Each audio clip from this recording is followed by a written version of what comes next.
Alexander Gonzalez, Daniel Krodders, David Yu, Ries Skellan, VeVe, Eccomi, Orbis Blockkette-Technologien, Disney, Marvel, die Warner Brüder, die Postbehörde der Vereinigten Staaten von Amerika. Guten Tag, Herr Skellan. My name is not important.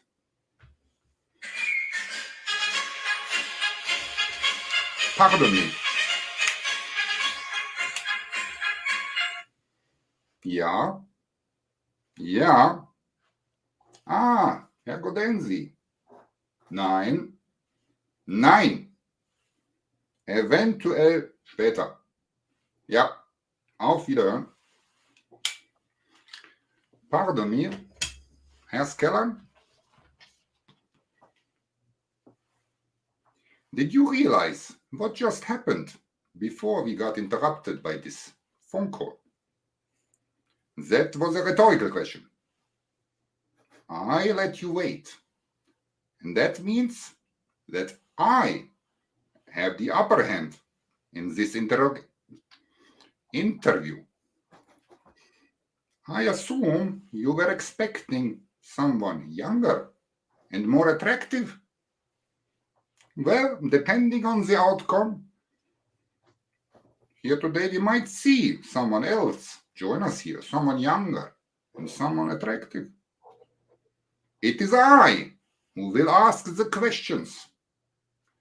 You will simply answer with a ja or nein.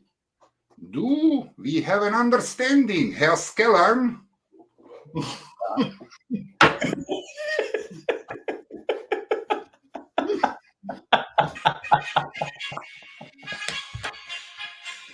Okay, well, let me get more comfortable.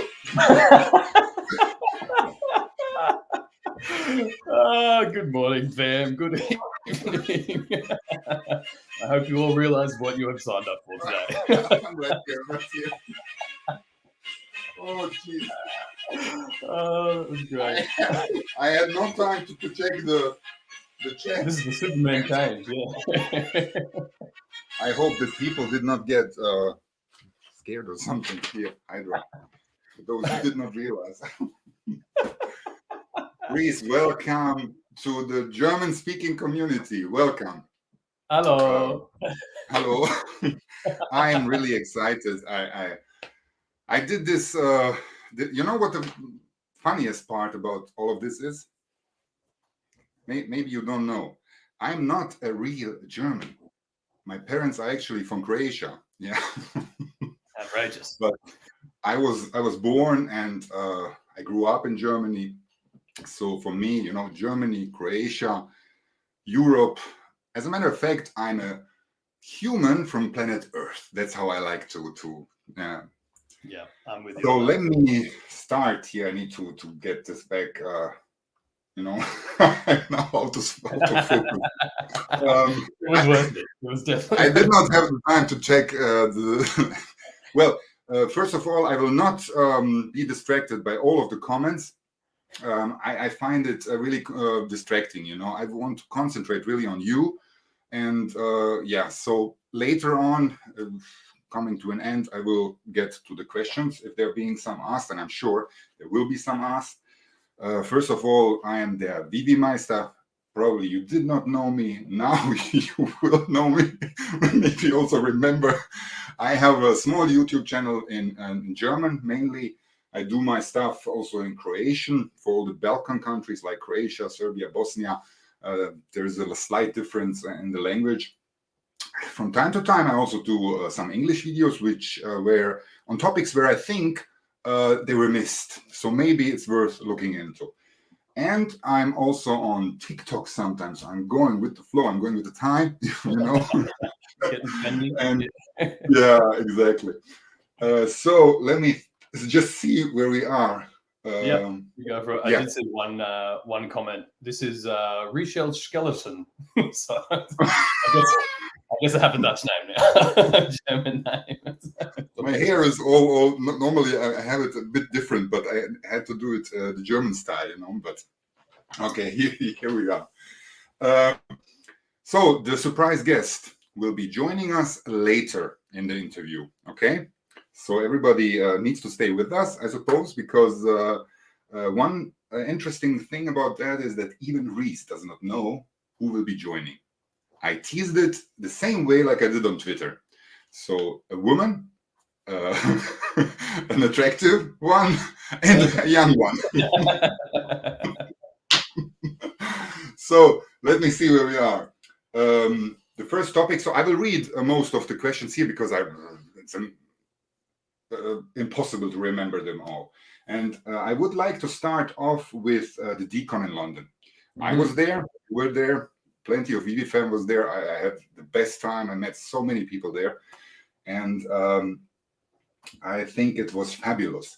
So I'm sure that the team has a sort of debrief at the end of every event, real life event. What was the overall conclusion in terms of visitor numbers? What can be done better? Maybe compare it with the other real life events. I, for one, was missing a merch store. I think a lot of people would have bought t-shirts and stuff. Yeah, I completely agree. It's really, really interesting, especially at DesignerCon, which is typically or has always been this event for artists and creators to sell their products and merchandise. And, you know, big shout out to all the VeVe fam, but we're the busiest booth at DesignerCon and we don't have any products to sell there, right? Or at least nothing physical. So we obviously did the Jermaine Rogers t-shirt NFT combo. And that was to test the waters, really, just to see, is this something people want? Which I think unequivocally we can say yes. And then we can really start to step that up at future events. So, you know, you mentioned a post-event debrief, I guess, which always takes place around a couple of beers and celebrations. And I think the key takeaway from that was really just how energized everybody in the team is after these events, right? Because nothing makes this more real than meeting the people like yourself and the rest of the fam. So yeah, the ideas were definitely flowing for Decon in Anaheim. How can we step that up? How can we get more merch into the store or, you know, at our booth? Does that come from more artist collaborations like we did with Jermaine? Do we create our own content? So I think we'll see a little bit of everything moving forward. And we're really trying to make these events something special because I mean, people flew from around the world to come to London Decon, and people will fly from around the world to come to Anaheim. And for us, you know, DesignerCon isn't our event, obviously, and I don't want to say that we just take over it. But the DesignerCons are a lot more personable than, say, Comic-Con, because Comic-Con, we're there as part of the Marvel stand, and it's so chaotic that you really don't get to spend much time with the people from the community, whereas DesignerCon, we really do have that dedicated booth space and a lot more freedom. So yeah, to anyone who came to London Decon, I mean, huge shout out and thank you for coming and hanging out with everybody. And I look forward to seeing a lot of you at Anaheim as well. Very good. Remembering the Decon, I think we can tease something what almost no one knows. And I was so pleasantly surprised that you actually do speak German. Naja, ein wenig. My German is not that good. Yeah, but I was pleasantly surprised. I was actually, you know, would you mind if we do a part of the interview in German? Na klar. Okay, danke schön. Also ich bin begeistert. Lass mal mit der Frage anfangen. Also Season 1 Collectible, da ist mir aufgefallen, bei dem DeLorean Drop, der war ja unglaublich erfolgreich. Ich glaube, 85.000 Editionen wurden innerhalb von kürzester Zeit verkauft. Und ich habe mir den Rare ein wenig genauer angeguckt. Wenn man da nämlich reinschaut, ganz genau hinschaut beim Fluxkompensator, da sind die Farben aber nicht originalgetreu wie beim Film. Und meinst du, das könnte nochmal geändert werden? Na klar. Damn it.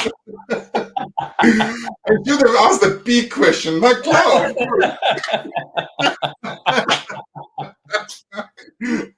Oh, but hey, but now let's get serious, okay? This first answer about the decon was really way too long. Ja oder nein?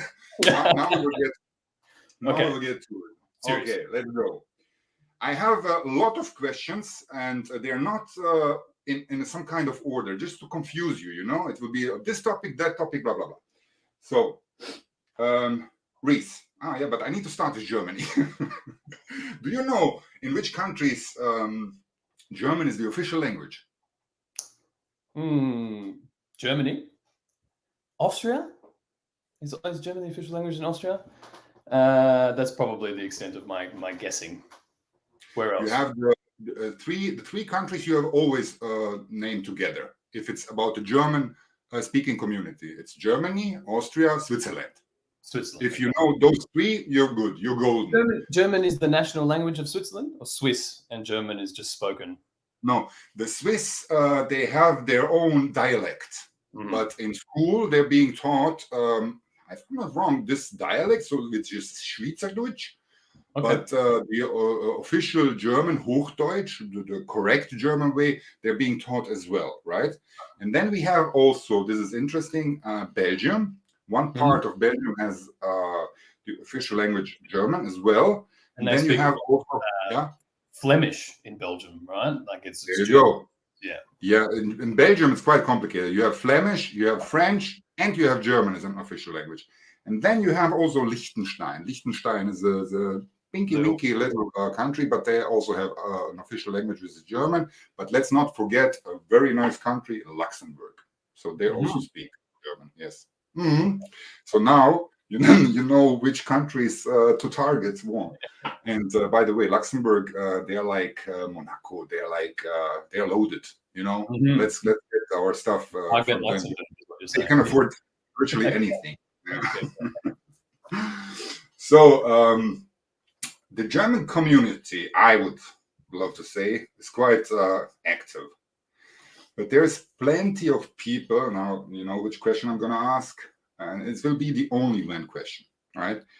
There's plenty of people who do not feel comfortable with English. So I made this example a million times. If a German guy, you know, even if I tell him about the app, he will go and he will just say, this is not even in German translated, because all of the other content that he's using, Spotify, Netflix, everything is adapted to the German language. So he knows, okay, if I pay something here, I know it's legit. Yeah. So when localization, let me guess, it will be after OUP, after MCP is implemented. Maybe not until after the whole thing's implemented, because OUP and MCP will roll out in phases. But localization can develop alongside it. Now, I can't tell you when, right? Because I don't have that detail. But just to provide some context, once we add localization, and I think it will roll out in stages as well, right? If we start to target regional brands in Japan, well, maybe the Japanese language is the first language that we add. But for every language that gets added to the app, it actually just massively increases the lead time it takes for all of the content, everything in the app, right? We would then need so everything that goes on in VeVe, whether it's the images, the copy, the additions, it's all signed off by the licensors. So if we get to a point where we have to have the English sign off and then the German and the Japanese and the French and the everything else, it really just extends that lead time out. And at the moment, it's probably more of a resourcing thing than anything to actually get that done. So look, I can't say when. from a product point of view, it makes more sense to roll out, say, the German language when we are rolling out regional licenses from that area. So things that you grew up with and that you would understand. But at the moment, our biggest user base is definitely in the US or in the West, I guess. And English being the dominant language is just why we've operated that way. So, yeah, and I know Dan has spoken about it. We've all spoken about it. It's a huge boon for the app. But it won't really happen until we are ready to roll out licenses in specific regions. Yeah, I see. Okay, let's stick to the German-speaking community. Can you name off the top of your head influencers or people who are known in the VeVe space who have German origins or are Germans? VeVe Fox, we met at Decon. Yeah. Actually, we met quite a few. Captain VeVe as well, German. Yeah, we've been speaking. Off the top of my head, that's probably the list. Yeah. No worries. I'm just wondering myself, because we have some quite active community members. VeVe Fox I also just met at the Decon, and I was not aware of her. I watched some of her videos. And I think it's fantastic what she's doing. She's analyzing this whole blockchain thing. It's time consuming, but it's worthwhile. So the community appreciates her a lot. And she's a very nice person, I have to say. I met her during some drinks, and we were celebrating. Yeah. And she didn't say that about you. Oh. I can imagine. No, but I have to say I behaved. I think she will. Maybe we should ask her.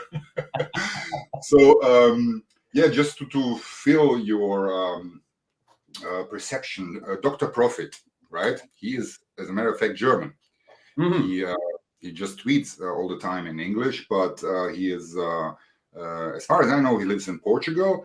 And he's also, from time to time, coming into our Telegram group chat, and there I can I can verify that he's German, because you have to have skills to write in German.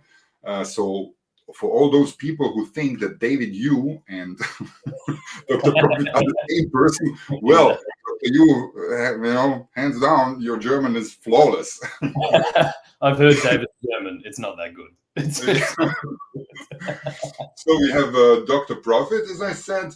Then we have Patient Hodler and VeVe Price Prediction. Yeah, VeVe Price Prediction as well. He's YouTubing, but those two guys are like traitors, I would say. No, they're not traitors, but they do their content in English, right? Exclusively, I think. And but 9. There's 9 from now on, auch in Deutsch. Then let's not forget my best buddy VeVe Versum. He is the biggest YouTuber actually in Germany, right? And we have a real gem also, Chris VeVe Journey. So he's on Twitter sometimes, and his channel is really small. He started also doing English videos. And why do I say he's a real gem? He's like a flower that we need to water. Okay. Because once he joined our space, what's so special about him? He's a real live comic collector and expert. You can ask him anything, DC, Marvel, and all those other comic brands. He knows it all. So I would really appreciate if some of you guys check him out. I can only recommend him. His English is really, really good as well. And then at the very end, I have all the complete team about mynfttracker.com. They're also German. Yeah. Yep. When they formed, you know about them? Yeah. I'm actually catching up with them later today. I'm going to have a conversation. So. All right, that's nice to hear. Because for me, you see, I'm almost getting goosebumps. When we started this Telegram chat, shout out to Moy and Robbie.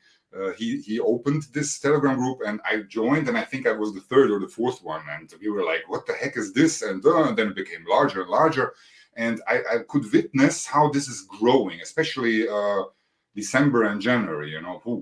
But in the meantime, some things started to develop, and also those guys from My NFT Tracker, I was really excited that they did something, for the community, but internationally. I love it. Yeah. Completely agree. And massive shout out to all the content creators and everybody that's part of this community. Yeah, especially Exactly. So now German brands. I need to pick your brain.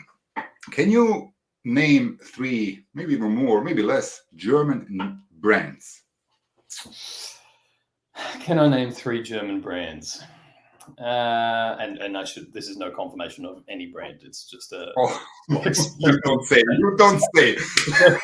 Make sure that's clear. German. Yeah, now you're trying to think of something entirely else, although you have something on your mind. Go ahead. Yeah. Volkswagen? Is Volkswagen still owned in Germany? Yeah. Let's do the car brands. Name them all. If you know them, you will say it your way. I will try. I will tell them how the Germans are pronouncing. Yeah. That's probably the only German car brand I can name, I think. Oh, come on, Volkswagen. Yeah, but the Volkswagen Group owns a whole bunch of other companies. They do. So their sports vehicle is Porsche. You would say Porsche, but it's actually Porsche. Okay, yeah. Yes, sir. Porsche. Then we have BMW or Beamers, but they are called BMW. Mm-hmm. Right. Volkswagen Group is also Audi. Oh, yeah, that's yours. Yeah. And then let's not forget something. Come on, Mercedes-Benz. It's German as well. Where did you grow up? Wait, it was Australia, right? It was not Austria. Things are different down there. They're very different. Okay, no worries. So those are quite interesting, because I know where VeVe is going with some verticals, and I figured out it's vehicles which actually do not exist in real world. So concept cars from movies, and Citroën and DS, which you announced a while back. It was not mentioned in the French community, AMA, I think. But yeah, like I said, Germany is very known for its car manufacturing. And I think there are some pretty interesting brands which we could acquire, right? Completely agree. Yeah. But now that I mentioned the German brands, there is one car brand, and you will surely not know, a Croatian one. Mm-hmm. Croatia is not known for its big industries. They're known for its nice landscapes, and you can do holidays there in summer, but they have one car brand which is quite exciting, and it's not that old, I would say. Did you ever hear Rimac? No, I don't think so. Never. So let me just tell you this. Mate Rimac, he is from Croatia, and he is considered as the European Elon Musk. So he did, yeah. If you want to look it up, so he built a few cars, several cars already. One of the famous is the Concept One, which was, I'm not sure about now, but which was the world's fastest production electric vehicle. Okay. So they're building already cars, but they're super cars. So I've been to Croatia naturally every summer or something. I've never seen one of those because they're all going to countries with the loaded guys. But Mate Rimac, he seems to be some kind of, let's say some kind of Elon Musk. So there's a lot of things going on, and Rimac is the brand, Croatia. Okay, I'll look it up. Maybe we can get in early. Before we exactly. I can be the middleman if you like. I can go there and say hi. So if it comes to the cars or the brands in Germany, you should know that I, as an admin from this Telegram group, I have my spies here and there. I have them everywhere. And guess what? David Mr. Yu himself was spotted a few days after the decon landing in Frankfurt am Main. And he was spotted there, and he was really kind. Selfies were exchanged and everything, and he had a nice little conversation. He is on business trips in Germany. But not just Germany, but also the Netherlands. So I heard a lot of stuff. Would you care to comment on that? Yeah, I mean, I can confirm that he was on business. He left the morning after decon. As to the licensors and who he went to speak to, I can't really comment on that. I think. Wait a second, Reese. Sorry. Are you telling me? Wait, should I tell you where he went? If you have the knowledge, you're allowed to talk about it. If I have the knowledge, So I could spoil it now and tell you where he went. You give me the okay. We should talk about this off screen.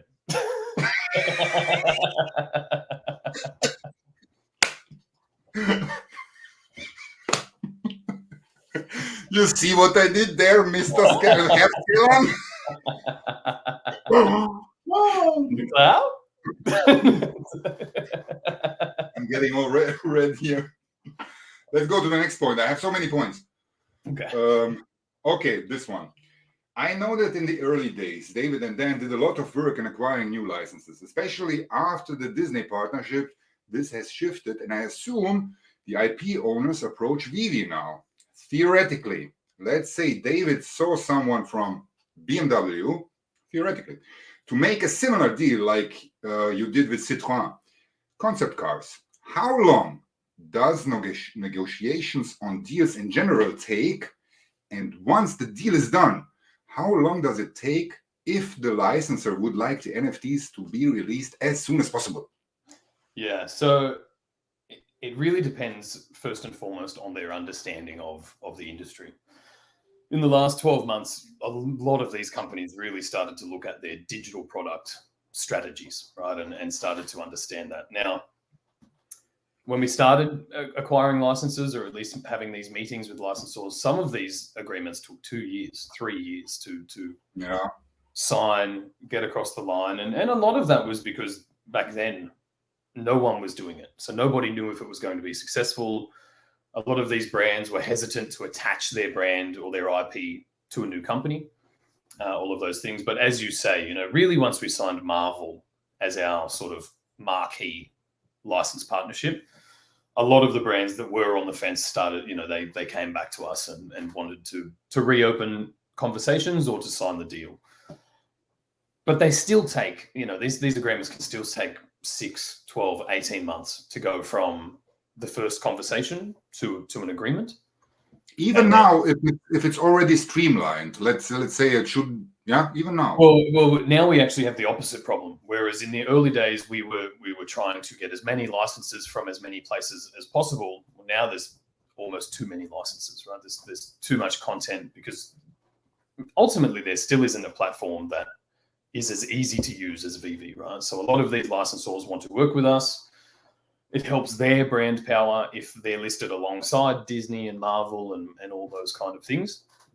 But I think we have 250 licensed partners and artists on board now, something like that. And, we've probably seen, I don't know, maybe less than 50 on the platform.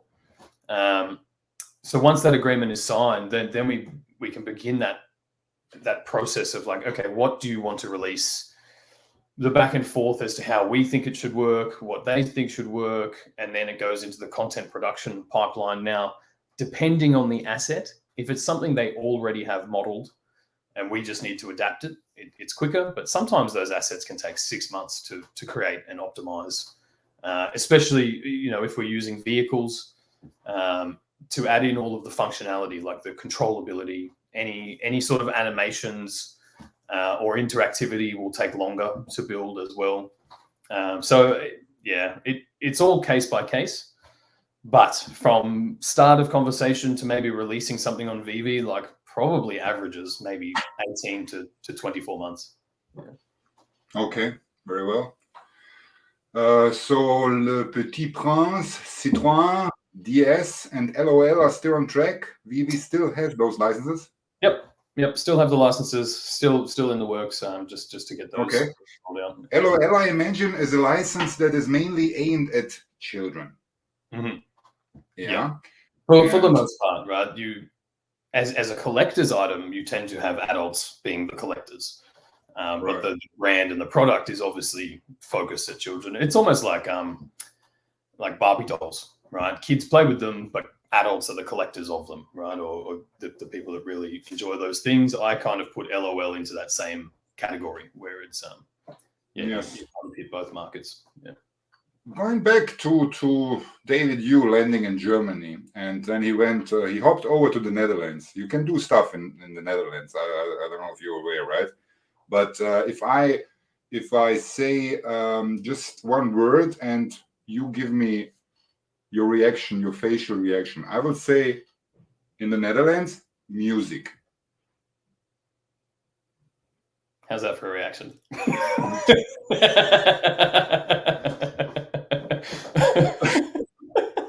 So, I can't say that's what he was doing there, but he did say at Decon that was one of the next verticals that we were working towards. Right. He did indeed. Yeah.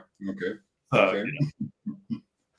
So, So I have here written down. Hello, Kay sends his regards. I'm quite sure he is spamming already. He wants every bit of information, and I allowed him one question, which is now 2 days old, I think. What is your favorite part of the OUP, Reese? He's always filtering me for that point.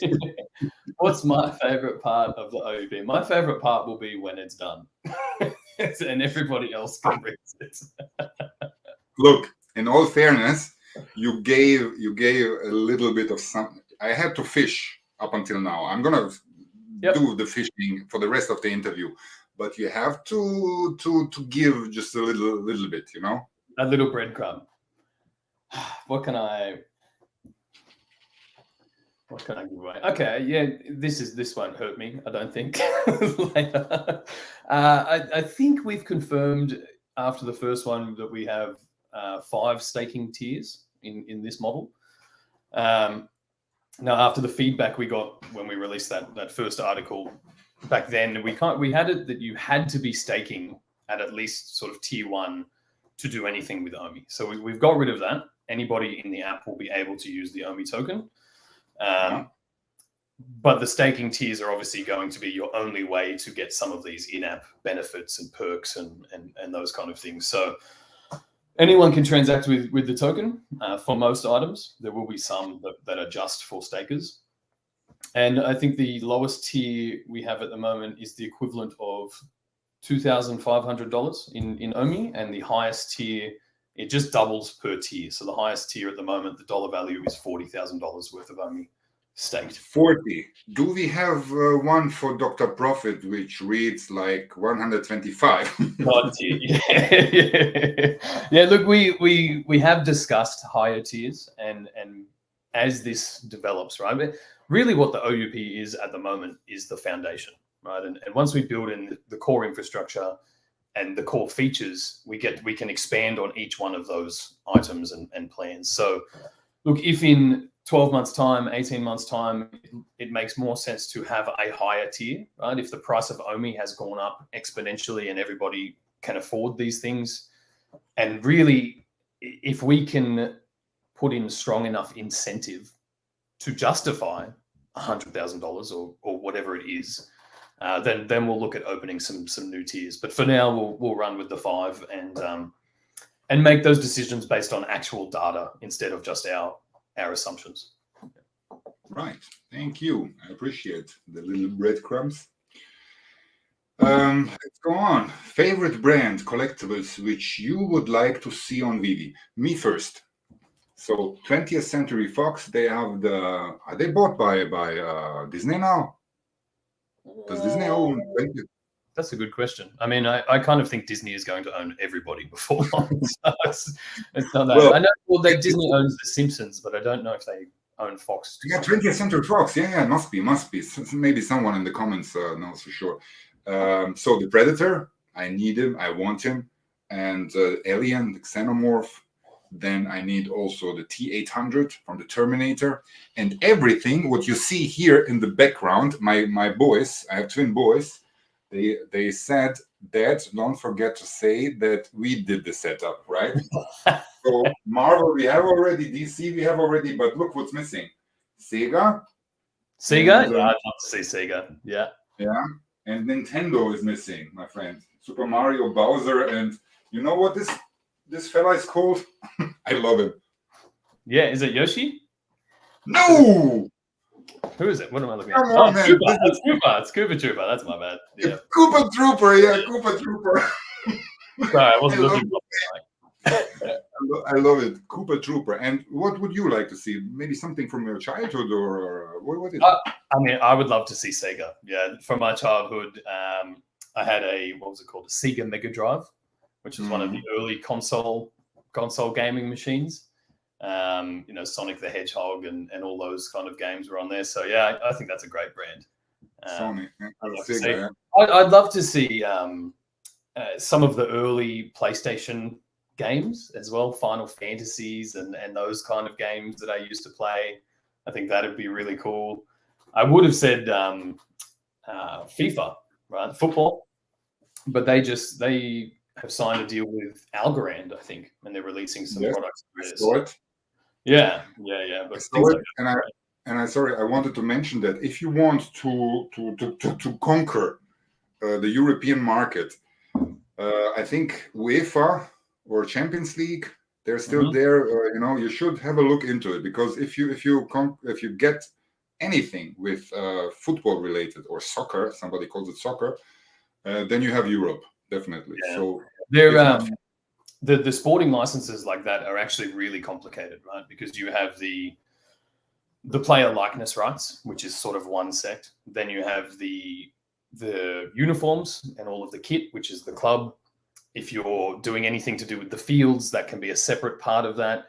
And then any sponsors, right? If you have a jersey that has a sponsor on it, you need their permission as well. They all want a kickback and a royalty. So the sporting licenses are quite complicated when it comes to the players and the kits. They just take longer to put together. Yeah.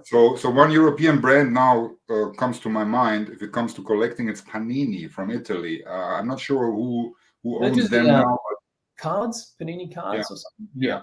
You could collect them when I was a kid, and then it's like stickers, real stickers, and then put a whole album. But I think they're also entered the digital space. But you would not be able to tell us or me if there were any talks between Panini as a brand, as a license IP owner. No. I can't. No, and you're right. I think they did enter NFTs, maybe Topps cards or wax or something. I vaguely remember seeing the Panini thing, but it obviously hasn't been successful.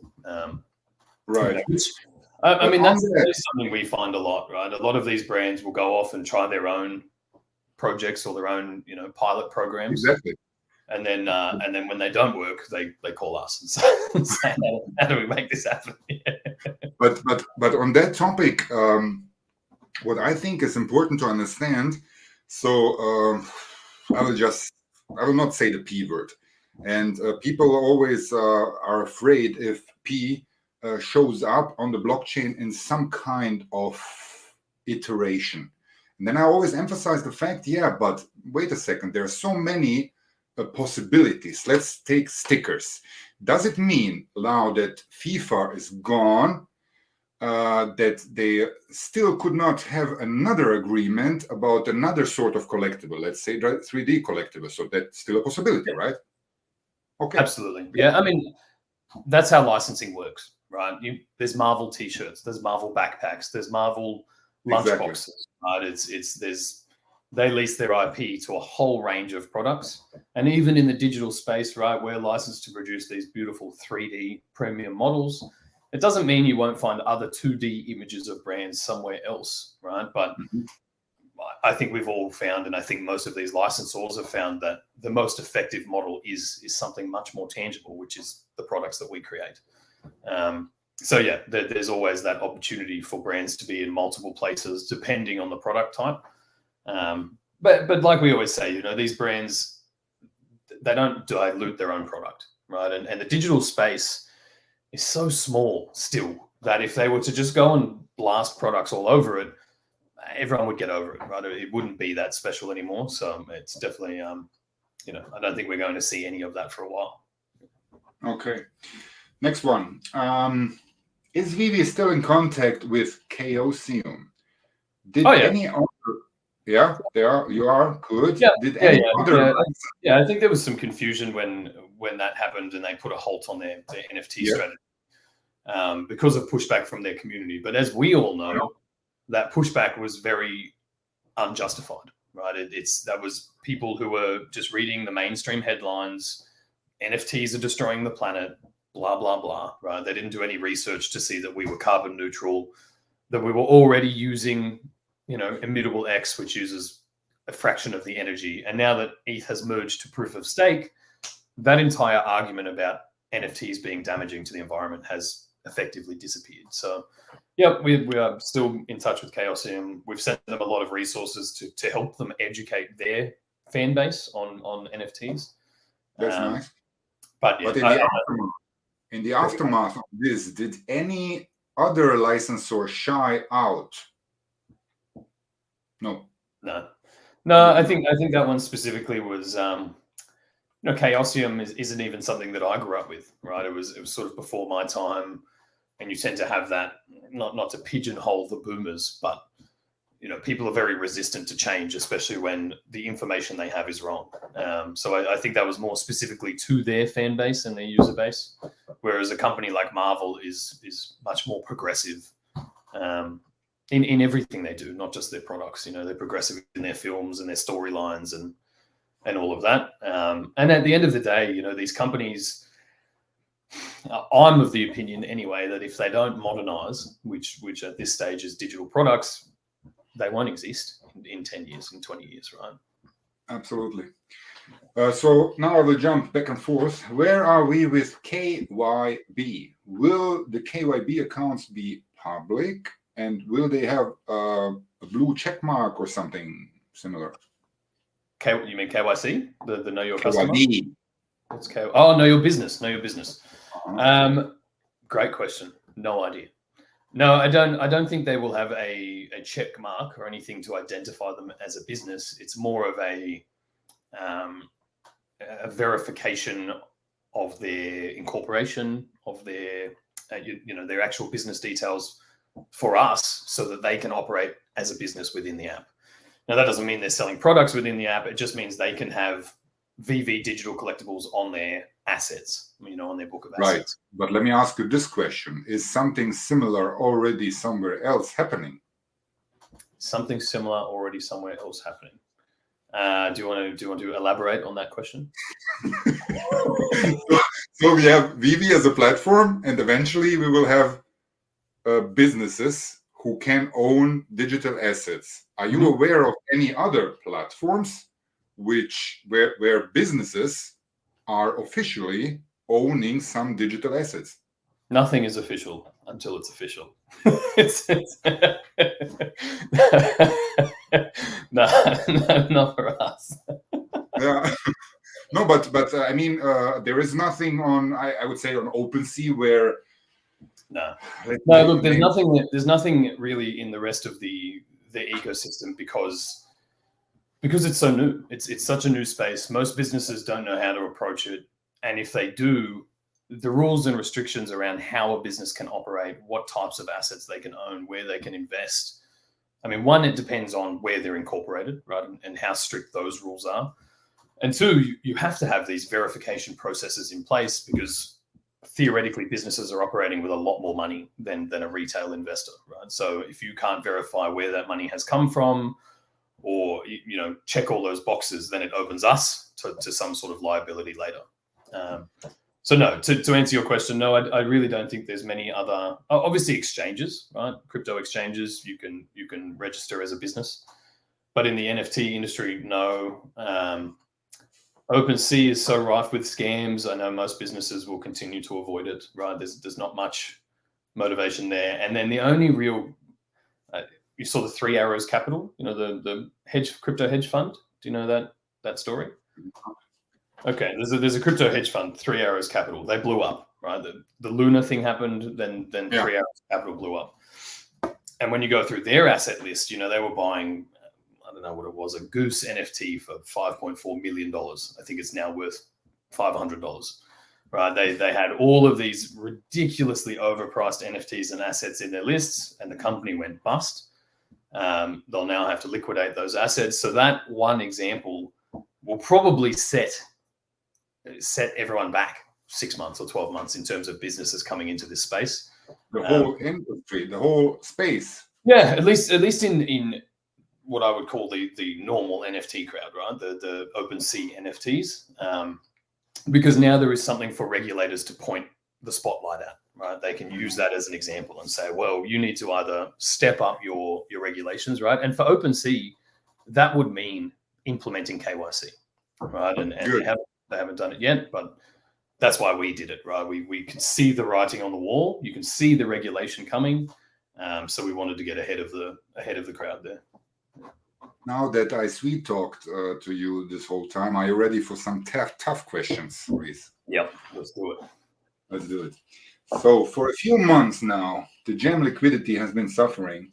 The gems are being drained from the ecosystem, not just because you introduced payout, but also because one-of-ones and the bearish sentiment does naturally not get us enough new users. So that must be on purpose. I am guessing it is because of the upcoming OMI utility.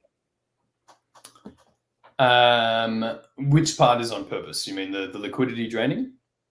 Yes, the how to put this? Well, the gems are, well, let's refer also to this statement that David Yu once said, that we will not be able to accumulate a lot of gems. So let me put it this way. We have now a lot of gems on a lot of wallets, and those gems, you're kind of, I'm not insinuating anything, but we want to have them out of the system, out of the app. And because of this whole procedure, the most of our NFTs are going down in value. So it's not just because of the bearish sentiment. And there must be a reason for that, I assume.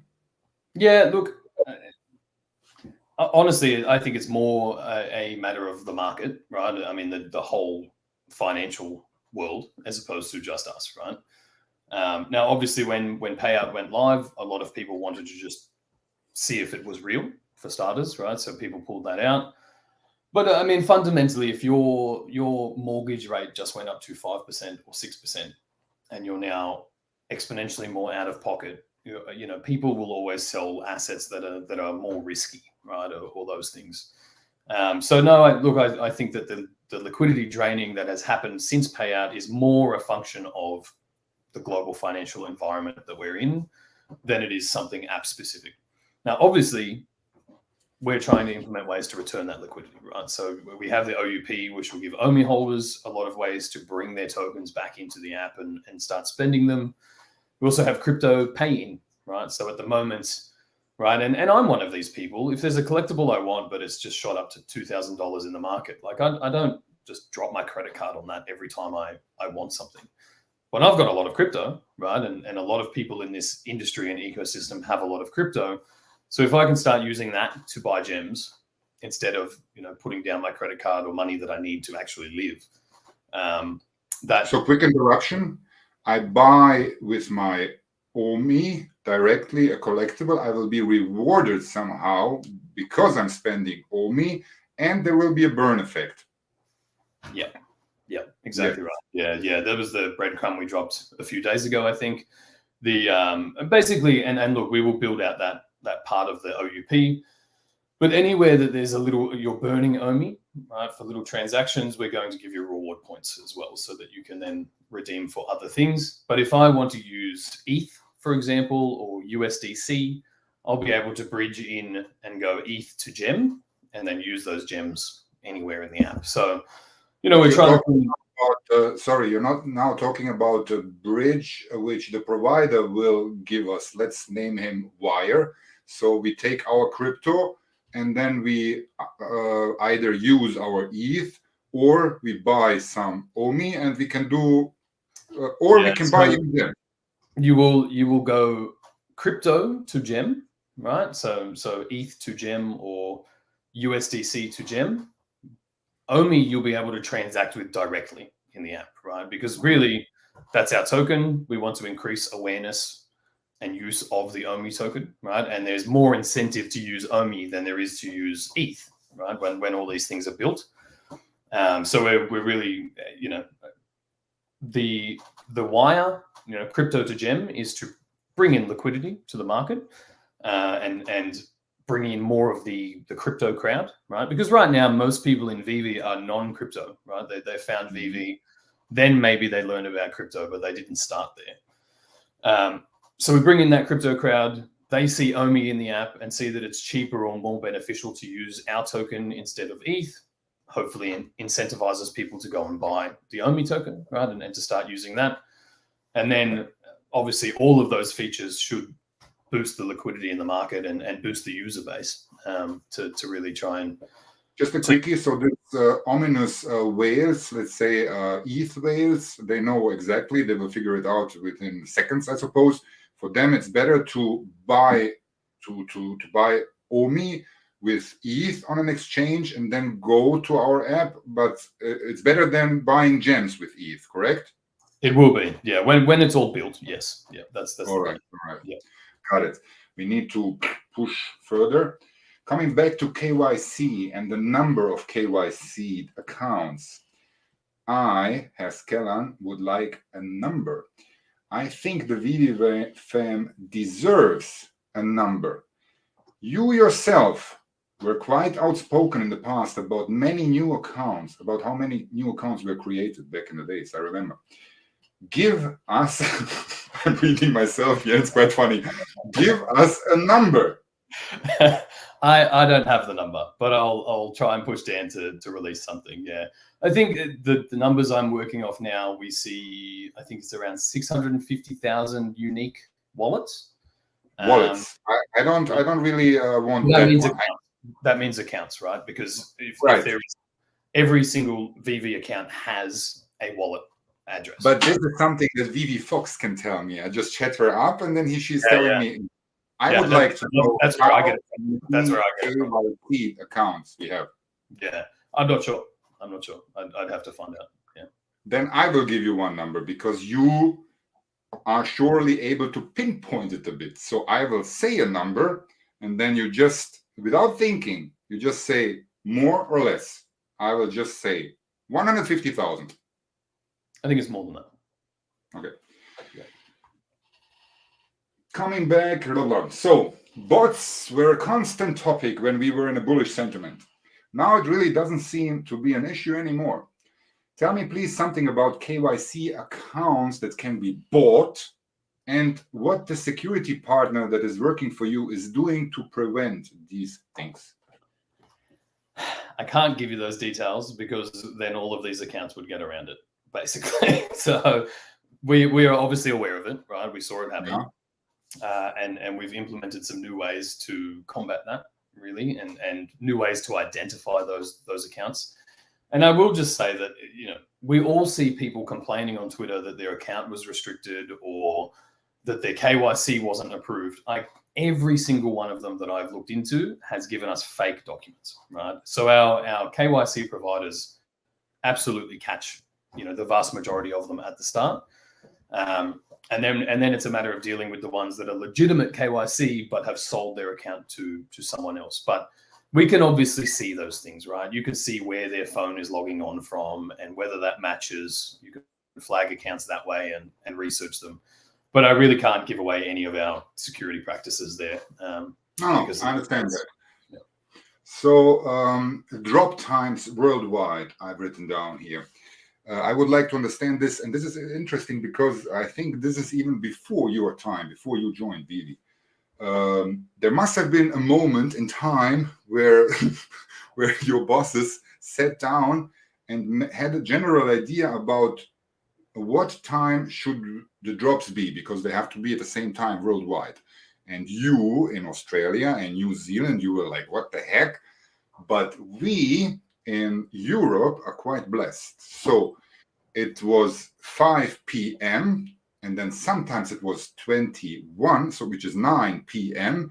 And then on one occasion, I think it was 2 or 3 in the morning, but that was like a test or something. So for us, the Europeans, it's amazing. 5 p.m. means the most of the people are done with their jobs, and even 9 p.m. amazing. There must have been a reason, a strategic region. Are you going to tell me, and I hope you are going to tell me, that Europe is quite important? Yeah.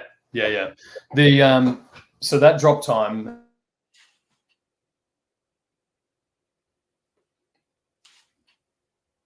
I can't hear you.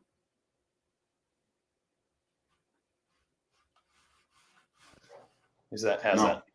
Okay, great. Yeah, I just saw a notification saying my mic turned off for some reason. That drop time, the 5 p.m. your time or thereabouts, is 8 a.m. US time, right? And you're right. There's a very strategic reason, and that is to try and have a regular drop time that meets the biggest possible audience that it can, right? So 8 a.m. on the West Coast is, sort of 11 or 12, depending on the drop time on the East Coast, and 5 p.m. to 9 p.m. ish in Europe. So that covers the vast majority of our audience, right? And really where our licenses are based in the beginning, right? A lot of them are US companies and things like that. So that was the time. Now you're right. We got screwed in Australia because it's in the middle of the night there, Moving on. Yeah. Moving on. I cannot forget about our guest. Moving on, Yes. Reese. In short, few sentences. I just found out from Hello K. He is very knowledgeable. Who is the new CTO? Tell us something about him. Yeah, that's something. I don't know if we'll actually make his name public. To be honest, I don't know if we've made that public, but we have onboarded a new CTO, and that has been happening for the last 4 months, 5 months, something like that. He's taken over the reins.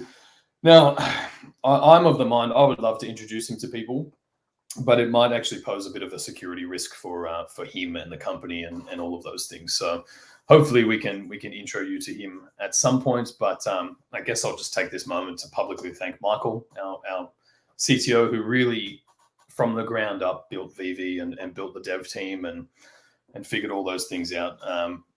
Like we say, this is something that's never been done before, and the systems that he managed to build and combine to make this happen, we wouldn't be here without him. So, from all of us, thank you to with Michael. We have a nice parting. Yeah, we definitely have a party with Michael. Yeah. Good. Okay, Randy sends his regards with a question about Portugal. I did not understand it because sometimes he's speaking too quickly. And I was wondering what it is about, but now I think I might have an idea. So you lived in Australia, but then you moved to Canada, if I'm not wrong, and there's now something with Portugal going on. Correct. I'm going to hang out with Dr. Prophet and learn all of his secrets.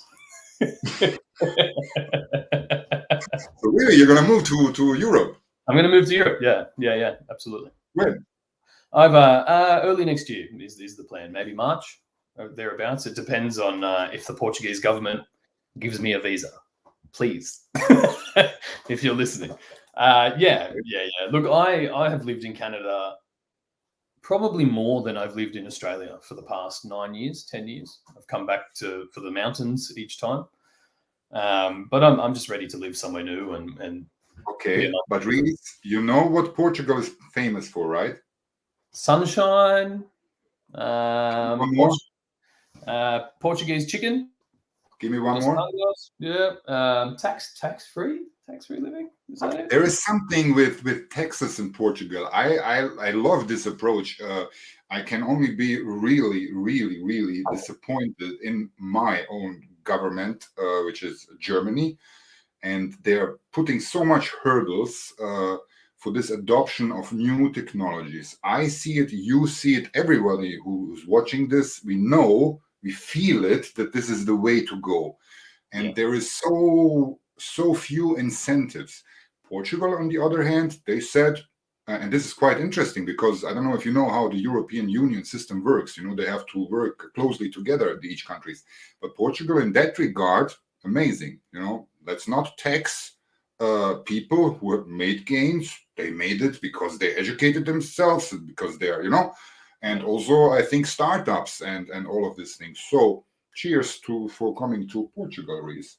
Thank you. Yeah, for me, I think one of the things that is really obvious is that in the next 10 to 20 years, a lot of the baby boomer generation dies out, right? So we obviously have a huge wealth transfer to the younger generations, but that also means a lot of countries will be left with a workforce that doesn't meet the requirements they need. And they're all going to have to start incentivizing ways to bring people to their country, right? And I really think that being tax friendly, especially to the crypto industry, things like that is a massive advantage to countries that come out and do it first. Because outside of Portugal, I mean, some of the Caribbean island nations do it. Vanuatu in the South Pacific, you know, they offer, you can get citizenship really quickly there, and then the tax incentives are basically nothing. You know, you pay no tax. But if these countries and governments don't start these kind of incentive programs, they're just going to end up with nobody to work, right? And the whole economy shuts down. So I think we'll see a lot. I think we'll see a lot of incentive. Yeah. Very well. Well, now I'd like you to comment. I'd like you to comment on the license name change from DC Direct to Warner Brothers. This was quite interesting for me. I did the speculation video in English if you want to see it, because the starting with Batman Black and White Series 6, exactly. There must have been a reason, and I think let me say what I think. So there must have been a new negotiation deal with DC, because I think they felt a little bit unfairly treated because of the very old contracts. Let's take Todd. I have one up there, the real life one. The Todd was dropped on this specific date, but those arrangements were done even 2 years back. So by them seeing what Marvel kind of deal has, so I guess there was a renegotiation of sorts. But I'm wondering if the name now Warner Brothers implicates that we have, I'm not gonna say it, but I have to say it, you know. I love it. Look at my background. Come on, man. I would love to see DC Comics. Now I know there are things going on, DC calls and but I have still not seen a real life comic. Where is one? No, yeah, over there. I have the Batman McFarlane, and I still hope that we might see them in the same way like we have Marvel Comics. Would you like to comment? I also hope this. Yeah. Yeah. Look, obviously, comics have been a very successful product line, and Marvel being that first partner, they sort of had the monopoly over that. But there are other comic publishers coming to the platform.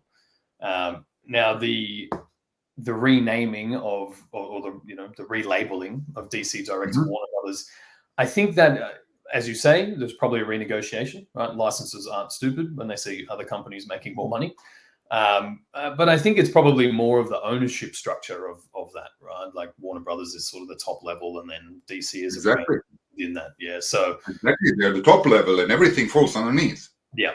So it's more of that. And look, we've seen this happen over the last couple of years. We start with the ground level licensors, and then whoever owns them wants to take a look at it. Whoever owns them wants to take a look at it. And bit by bit, you kind of move up the ladder until you're dealing with the Warner Brother or the Disney, right? Instead of the lower tier brands there. So yeah, everyone's really paying attention to this space and figuring out the best strategies for their product lines moving forward. Okay. Short answer, yes, no, or whatever. I heard something about there will be more publishers coming. Are they independent, known? They're known in the space. I won't comment further on that. Yeah, they're known. Yeah, they're known. They're not like. Yeah. Gotcha.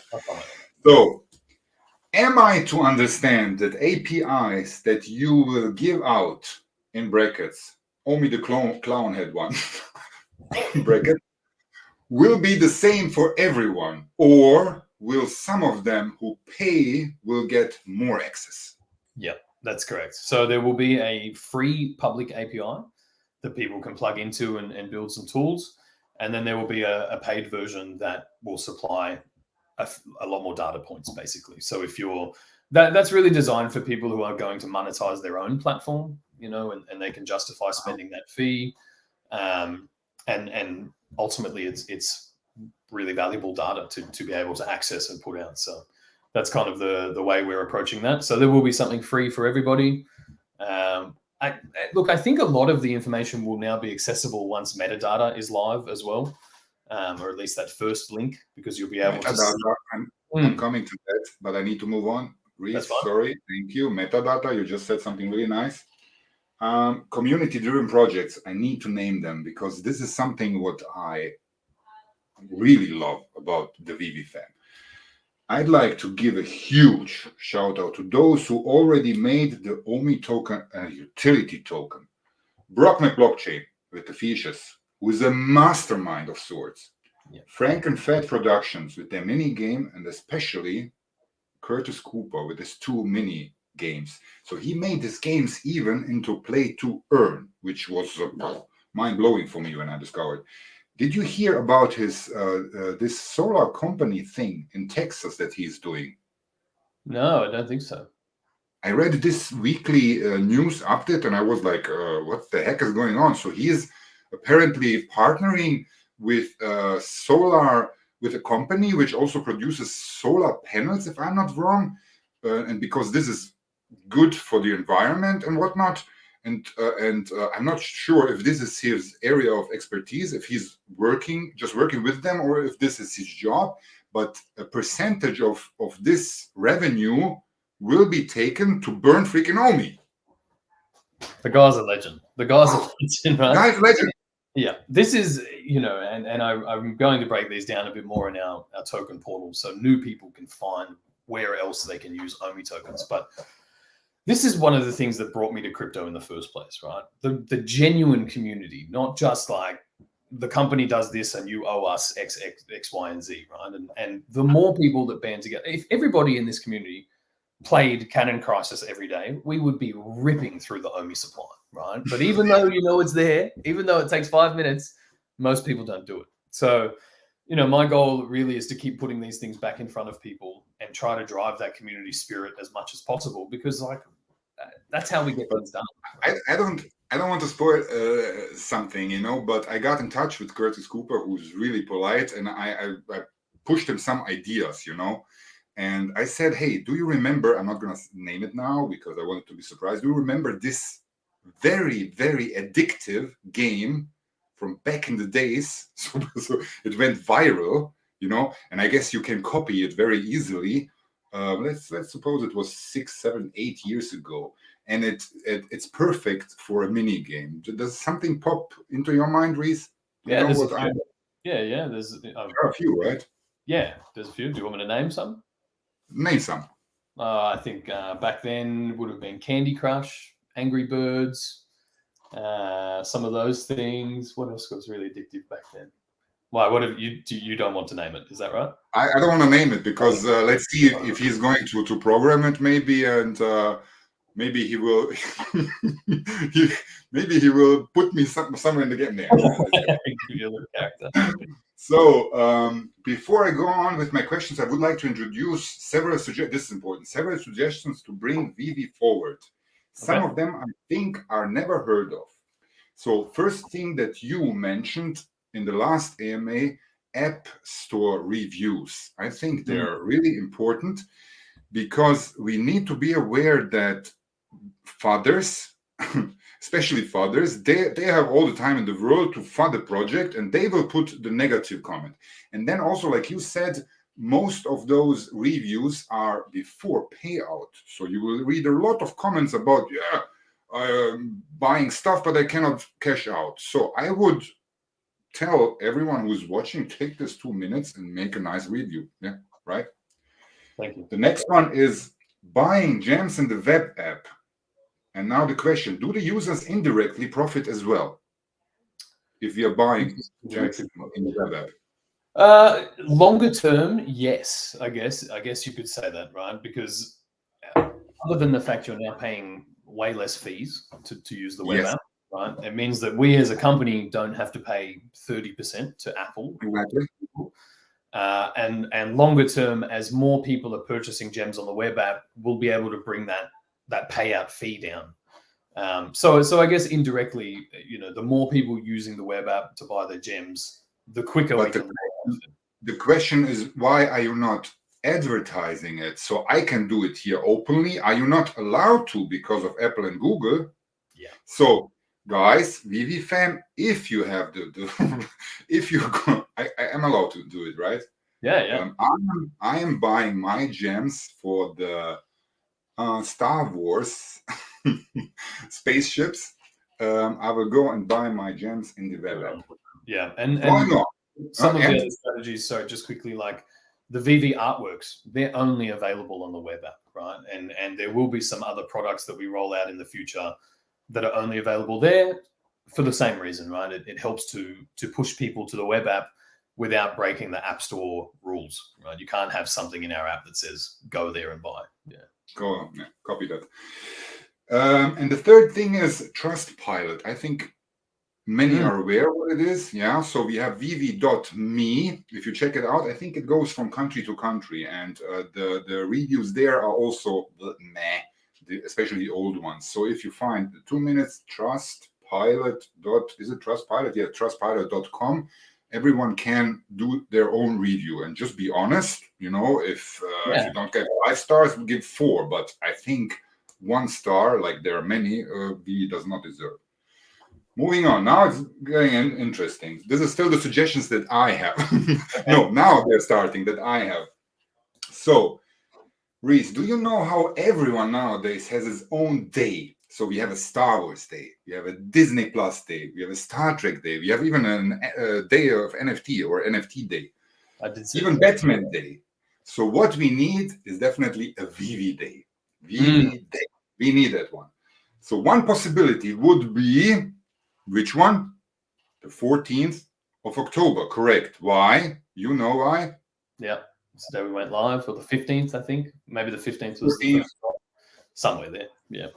Yeah, I think that's a pretty good call, to be fair. Yeah. I mean, I'm up for other suggestions. You know, I was thinking of when we got really completely legit, when payout started, or when we got the Marvel license. This was also for me. You know, I opened the champagne bottle. I tried to explain it to my friends how important that is. Yeah, check. It's the 14th of October. Todd was dropped on the 14th of October.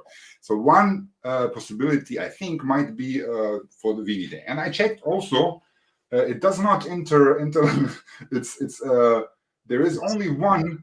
It's a World Standard Day on this day. World Standard Day. So we can take it out. Next one is quite interesting. Let's see what the VeVe fam thinks. Hashtags. You know, before I started using heavily Twitter, I was like, what is this hashtag and then something. Now I understand them. I think I understand them. And I think we have the opportunity to seize one a hashtag that I will propose. I was teasing it in one of my tweets. In some of my tweets, nobody even asked, what the heck is this now? And I, you know, because sometimes, and especially in discussions, I found out that it's better to use the terminology of digital collectibles, definitely, than NFTs, right? And now digital collectibles are being accepted also from Meta. I think Instagram has their own thingy there. So now, while we still can, we should take the short version, which is DCO. I was thinking of DCO for digital collectibles, and it works also for digital comics. DCO or DCOS with an S. So this is short, and I don't know if we can, you know, make it our own, but I think we should start with that. So people might realize what the hell is going on with this DCO, and maybe there will be a connection to VeVe. I like that idea. Yeah. I like it that you like it. Yeah, I can see it in the name now, right? Deco Collector or whatever it happens to be. Exactly. Like, yeah. Okay, let's see what the others think, and yeah. So, and now the last one that I'm having, subtle advertisement with Disney. Now, She-Hulk. Are you watching She-Hulk live? I'm not, but I know that it's streaming. Yeah. Right. And I think in every episode, maybe not in every, but in the last one and the first 2 ones, there was this QR code, you know, and I did it and I complained immediately, you know, to Disney Plus. And no, I complained the second time, you know, hey, it's time to maybe, you know, because there is VeVe also and blah, blah, blah. They did not care. But I know that they're not obliged to or whatever. But there is another way. So you know how in almost every MCU movie and TV show, people are now waiting until the very end of the movie, the end of the credits, right? Because they know that there is a teaser coming, and it's also within TV shows. And back in the days, and I got real goosebumps because I'm still a huge Nintendo fan. Nintendo, okay? And I was watching Total Recall with Arnold Schwarzenegger, right? So although back in those days there was never a teaser, but I watched until the very last second. The people in the cinema, and they came to collect the empty bottles, and they were like, "What the heck is he still doing here?" But I was there until the very end, and at the very end, I saw this and I got goosebumps. Play the Nintendo game from Acclaim Entertainment, and I was a huge Nintendo fan. And when I saw this, I was like, "Wow!" They put Nintendo letters at the end of this movie. So you don't need to say that I proposed this, but let someone talk to because it's just a short sentence. Like, digital collectibles on VeVe. Yeah, agreed. And people will subconsciously maybe see it, or go ahead, tell me. Yeah, you're right. You're right. There's a huge opportunity there, and really the first stage of that was putting the promo code redemption into the app, and then we trialed it with the Jurassic Park posters, the Lightyear posters. Now that was before the viewing, right? That was a bit of an external competition adjacent to the cinema release.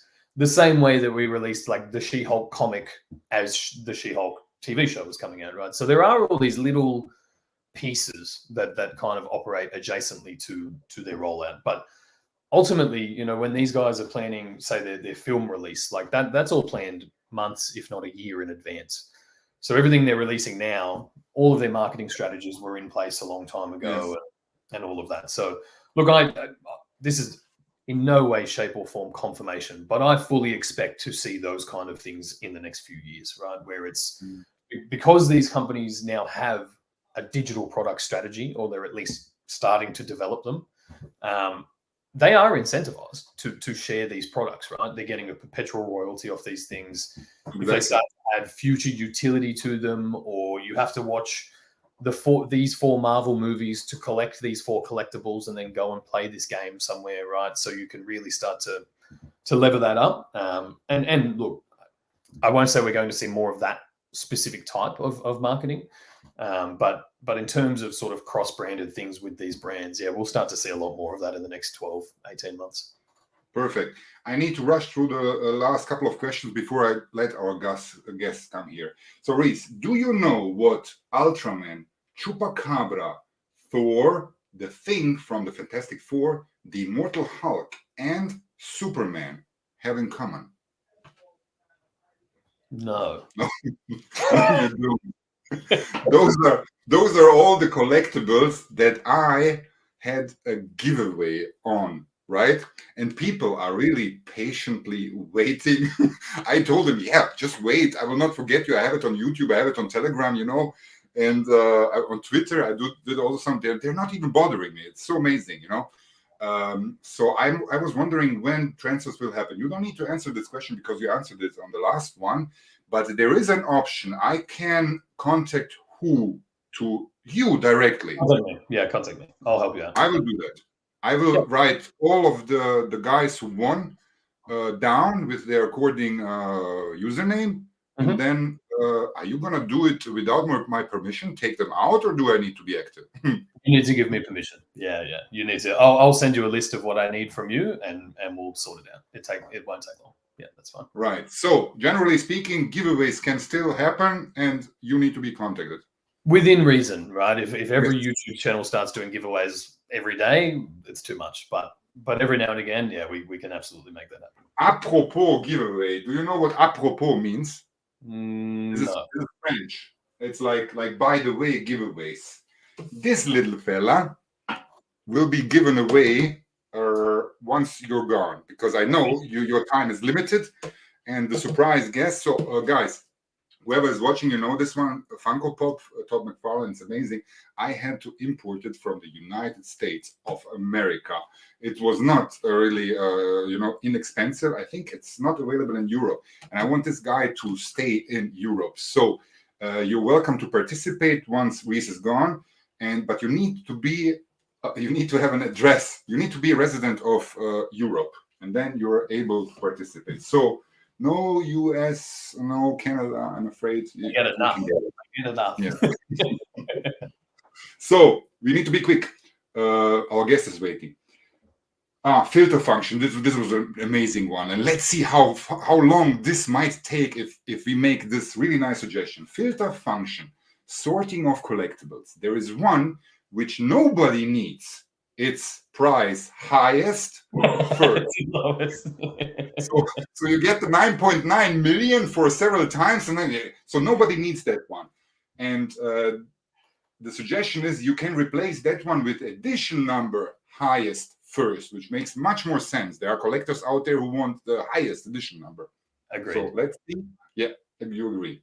Yeah. New exchanges. Is it safe to assume that most of the paperwork with those exchanges is done? And what I mean by that, we heard several times, we are now in this bearish sentiment. It doesn't make sense to list. I agree. But if it's the right time, or does this depend also on the changing of the tokenomics? Are they ready? Do you just need to call, hey, let's make it happen, and within 2 days it will be done, or how does it work? Yeah, it depends on the exchange, and it depends how long ago we had an agreement with them, I guess. In a bear market, most exchanges are looking for tokens to list, right? They're looking for ways to boost those, like their market activity. So yeah, it depends on the exchange as to how long it will take from, hey, we're ready to making this happen. Now that we're on ERC20, like we're on Ethereum, it's much easier.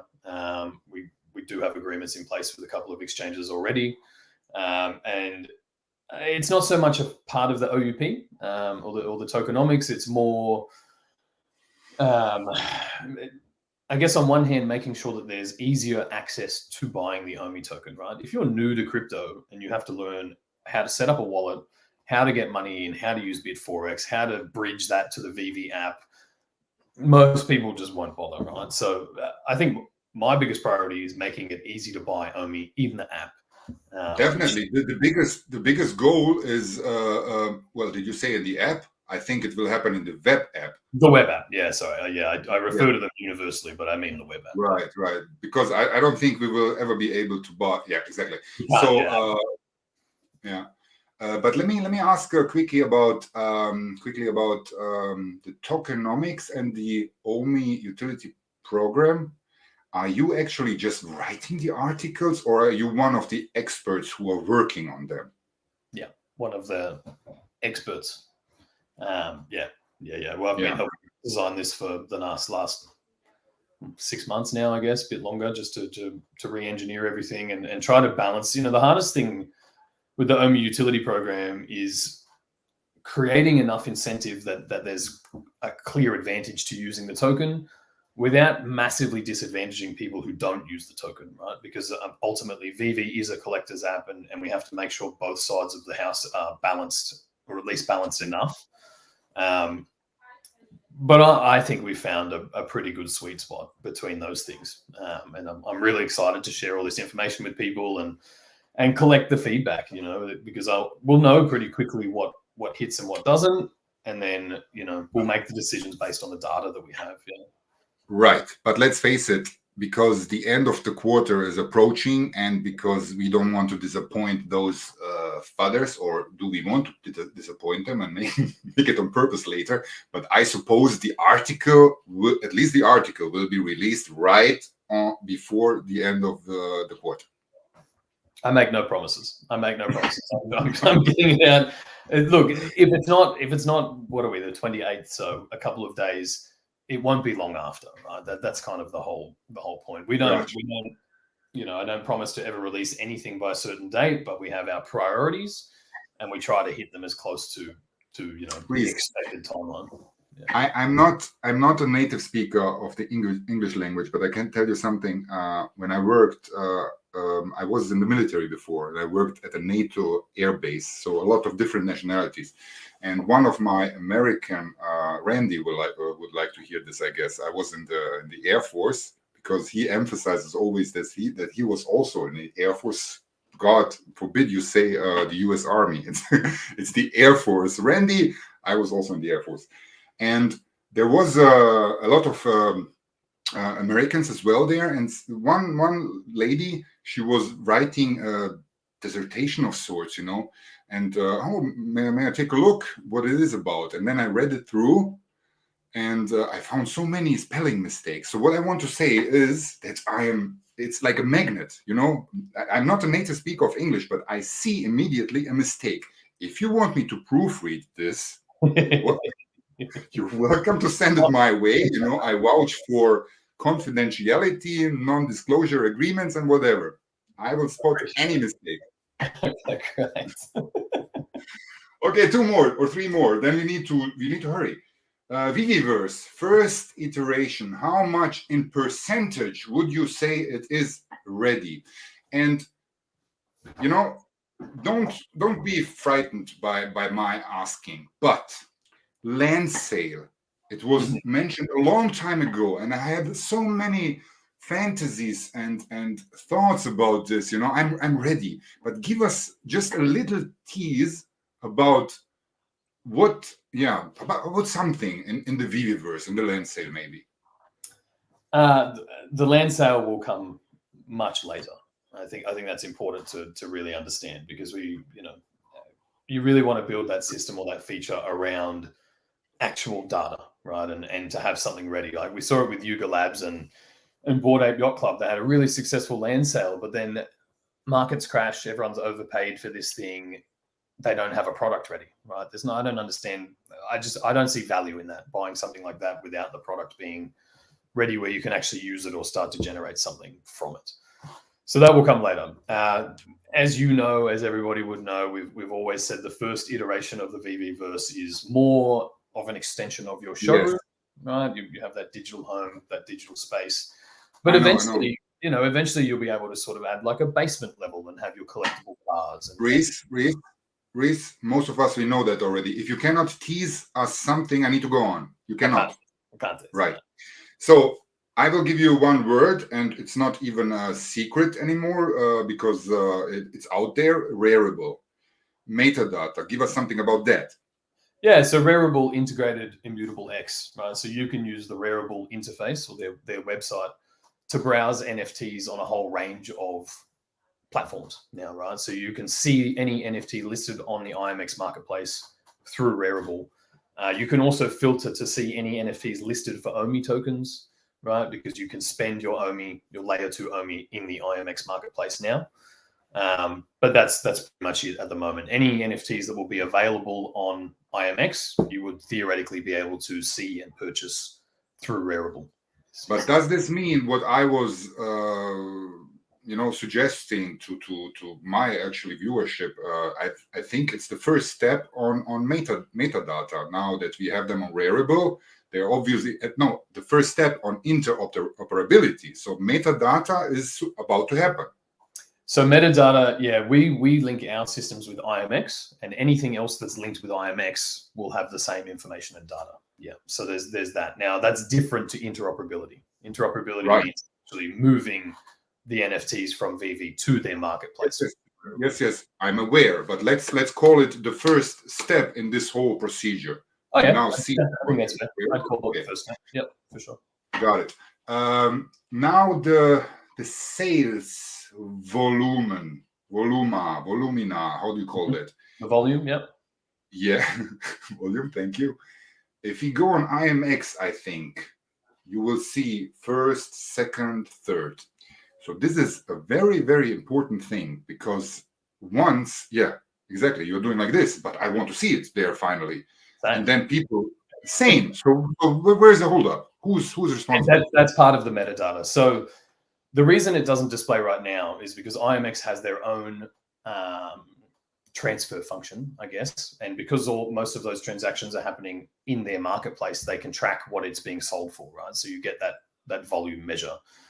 Because VeVe was built as an independent platform and we started on a different chain, we have our own internal payment system and transfer functions. So part of the ongoing metadata, I don't know if this will come out in the first link. I think it will be the second link, will be to link that payments, the actual transfer and values to IMX as well. But that's why you don't see it there right now. We have our own independent system. But we will see it. Yeah, eventually, yeah. Okay, got it. And this one I need to ask, and then it's finally time for our guest. Yes. So the interview with Dan and David at Decon made me think a little. One of his statements was, it worried me a little bit actually, in the lines of, the obvious end game of any business is to sell it. It was a little bit similar like that. So David, the question was asked to the both of them, and David, you was like, no. But Dan, at the same time, said this statement, and I was thinking, so if it's the end game, we have this the Avengers end game, so everything is over. What does it theoretically mean? Let's take Disney, but yeah, theoretically, and they make an offer, and the business owners part ways, it will be taken over. Where does that leave the I know we are not real investors, but we are OMI holders. Where does this leave us? Would they take over this whole complex system? Yes, they would. Speaking theoretically, yes. If they were to sell the company to someone, they would have to take over the whole system. Yeah, and I mean, we're talking years into the future. OMI will be such an integral part of the app and the ecosystem that it's not something that could just be pulled out. So yeah, I would imagine that any sort of deal like that would involve. It has to involve. Okay. Yeah. It's time for my guess. I think there is only one left, with a few exceptions. 1 to 40 mints are reserved. How many keeps VeVe? Short answer, please. Only one or more. And then I need, because I was there, Jermaine Rogers drop. I have my T-shirt somewhere, and I was so looking forward, 100 editions. And we were talking amongst each other in the lines. You know what that means? We will get sub 40 mints. And there was a group chat, done on Twitter. And we were ready to congratulate each other. Okay, you've got 42, which is a really low mint. But some of us might get a 1-digit mint. And then this happened. So please, a statement on that. Your own thinking. Is it good? Is it bad? Yeah, that's live. And the other one, when do you think the sub 40 mints from the licensors will see the day of light? I don't think they will. Right? That's the whole idea behind it, that anything sort of sub 40. Now, look, maybe in a few years' time, they use one or two of them for like a super special giveaway or promotion, something like that. But the general thesis at the moment is that they won't see the light of day. So the lowest public mint is number 41. Originally, we had planned to use, say, the number 40 for our own big giveaways and that kind of thing. But if someone's just paid tens of thousands of dollars for the number 41 and then we release the 40 and undercut them, I think it was just decided early on that we would avoid that. So number 41 is the lowest public mint. Now, the Jermaine Rogers thing, we messed that up, right? We absolutely should have communicated this. But it's more so because in the early days, the decisions were made that, like, okay, anything that's less, low edition, right? The Aston Martin was 7 editions. So there's a 1 to 7, right? We didn't mint 40 Aston Martins and then release 7.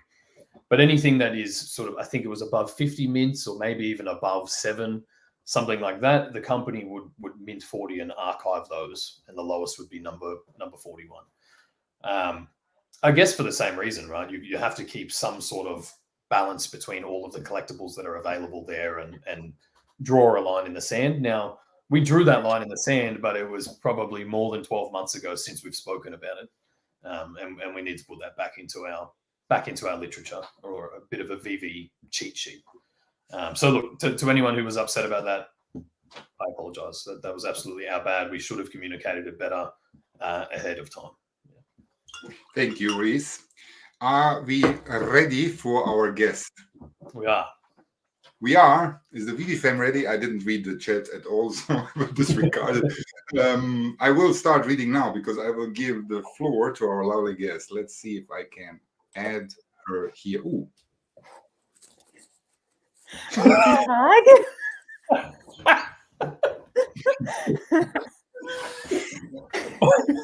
Before we discover who it actually is, let's see the comments. Now I'm reading the comments. We need some guesses. You need some guesses. Please, if it's not you, I'm going to be disappointed. That's what I'm saying. Shout out to the fam as well. Thanks everyone in the comments. I kind of thought it would just be Kay asking OUP questions. No, but seriously, I will give now the floor, obviously, to Britney Spears. I've spoken way too long. I will now listen, maybe sometimes in between. Go ahead, Britney Spears. So, Riz, do you know any of my songs? Do I know any of your songs? No. I think of the title, but no, it's on the tip of my tongue. All I think about. No. What, are you going to sing one for me? Oh, no, please do it. Okay, so ta-da! Hey! Hey! Not more Britney Spears. It was just a silly joke. Hello. All I think about with Britney Spears is that leave Britney alone. You know that video? You remember that? Yeah. Awful. Fanny, welcome to my channel. Go ahead, ask Reese a million questions because I know there are some leftovers from the last AMA. Yeah. But I heard you. So I arrived late, so I didn't hear everything. But I think. Well, tell me if you already asked, and that's okay. So for the French family community, there are questions we didn't have time to ask last time. So first thing, maybe a little bit annoying, and maybe you talked about this, but when search bar? Wasn't asked, actually. Oh. Look, I think it's one of the priorities, but I know it's frustrating, right? I know the search bar is something that should just work, but there's a list of things that we need to get done that are, I would argue, more important than optimizing that search bar, and that will have greater effects. So it's definitely on the list. There should be a co-founders update coming out sometime in the next couple of days, and I imagine they will address the current list of priorities. Yeah. Okay. When Harry Potter? From the hip. Amazing. No idea.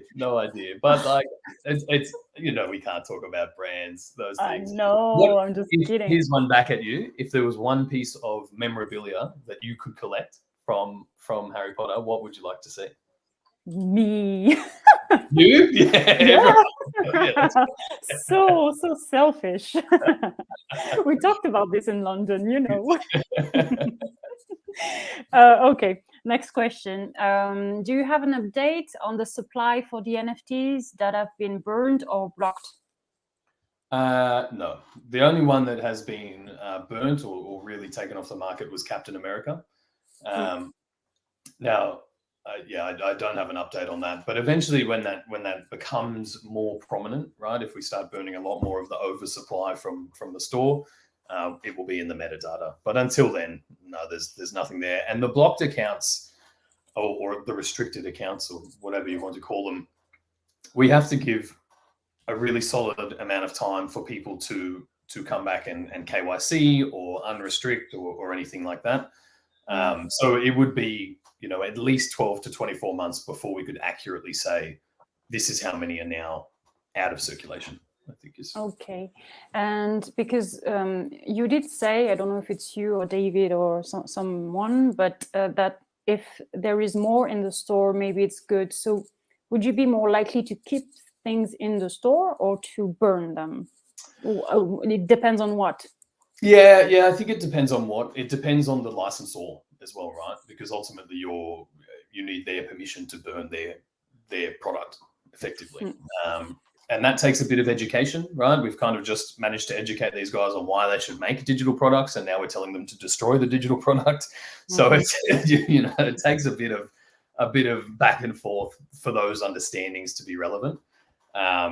So I think it will depend on the licensor, but ultimately the plan was always to kind of have maybe 12 weeks or a set time period. At which point, maybe we don't completely destroy them, but we would delist them, so they would no longer be available anyway. And that might be the easiest way around that, right? Instead of just destroying. So yeah, there's no set formula for doing that yet. Okay. Next question. Will we see VeVe being a partner with Disney on events like you did with Marvel for San Diego Comic-Con? Is it something that could happen? Yeah, I mean, we did partner with Disney Plus, right, to Yeah. when we first launched those golden moments. And look, I think it's important for people to understand just how early those kind of partnerships and initiatives are, right? Now, Marvel was obviously ready to jump right in, and we've worked very closely with them. So being part of the Marvel booth is a really massive advantage for us. Do you think it's likely to happen again next year for the same event? Yeah, I think so. Yeah. We are the only NFT partner of Marvel, and they're only going to continue to lean into these digital product strategies. We partnered with them again at New York Comic-Con next weekend. And look, I'm sure there'll be debriefs and strategy meetings. How can we do this better? Is there a more effective way to market these products? But yeah, now that we're part of it, same with DesignerCon, right? We've really become a very integral part of DesignerCon, not just as a sponsor, but bringing people to the event, right? I don't think DCon in London would have had half the people that came without the VeVe fan. Absolutely. Yeah. So for events like that, there's a lot of cons, right? It's not just Comic-Con. There's DesignerCon, ComplexCon, there's a lot of other events that operate in a very similar manner, and that I think for us is very targeted. So yeah, we'll continue to work with these guys. Yeah. Fanny, really quickly, for everyone still watching, because I explained it, I did not have the time. I did not want to be impolite and check the chat. So if you want to ask a question now, we might have a little time at the end to ask Reese. Go ahead and ask your question. I will maybe pick one. Fanny, go ahead. Okay. Next question. A French person is asking if, because there are flows in like Flash McQueen, he says, Superman, Harley Quinn, do you plan on making them better or change the little flaw, Good question. I don't know the answer, to be fair. That will ultimately be up to the licensor. Personally, on one hand, the flaws, they make it look a bit shit. But on the other hand, it's flaws that, those little flaws or missteps in collectibles that tend to give them more value over time, right? If there was something a bit erroneous about it. So yeah, like the face of Elektra. Yeah, like the face of it. But you know what? Look, I love that the Elektra meme still lives on. The actual collectible was so much better than the social image that we released, right? And that was just a timing thing. Like Marvel had signed off on the social images, but it was 2 days before we had to post this thing, get it in the app. It was just one of those. But now Elektra has value because it has meme value, right? It's like the Deutschland of VeVe. It's like, yeah. So true. What else? A good one. Do you plan on redoing the app to make it look better, nicer, or not yet? Not yet. Look, as the app develops, it will change. The appearance will change, right? As more social features are in there, as it's linking out to either the web app or VeVeverse or whatever, there will be other designs. But for the moment, look, it's taken us so long to build this thing and get to this point. It's kind of, we want to just actually get the content out there rather than spend the dev time on that. Yeah. It's more important. That's true. For some people are worried because if you merge the accounts, the bots might get the collectibles back. So is there a way to prevent this from happening? If you merge the accounts, the bots might get the collectibles back. No, any bot account would be disabled or restricted. Oh, right? yeah, right. They won't be able to merge. Yeah, it's not like you can now just merge a restricted account with your legitimate one. Yeah. Okay. So those collectibles on those accounts are effectively burned. Frozen, I think, is probably the better term. Yeah, we haven't destroyed them. They're frozen. Like I said, we still need a good chunk of time to definitively say these will never come back.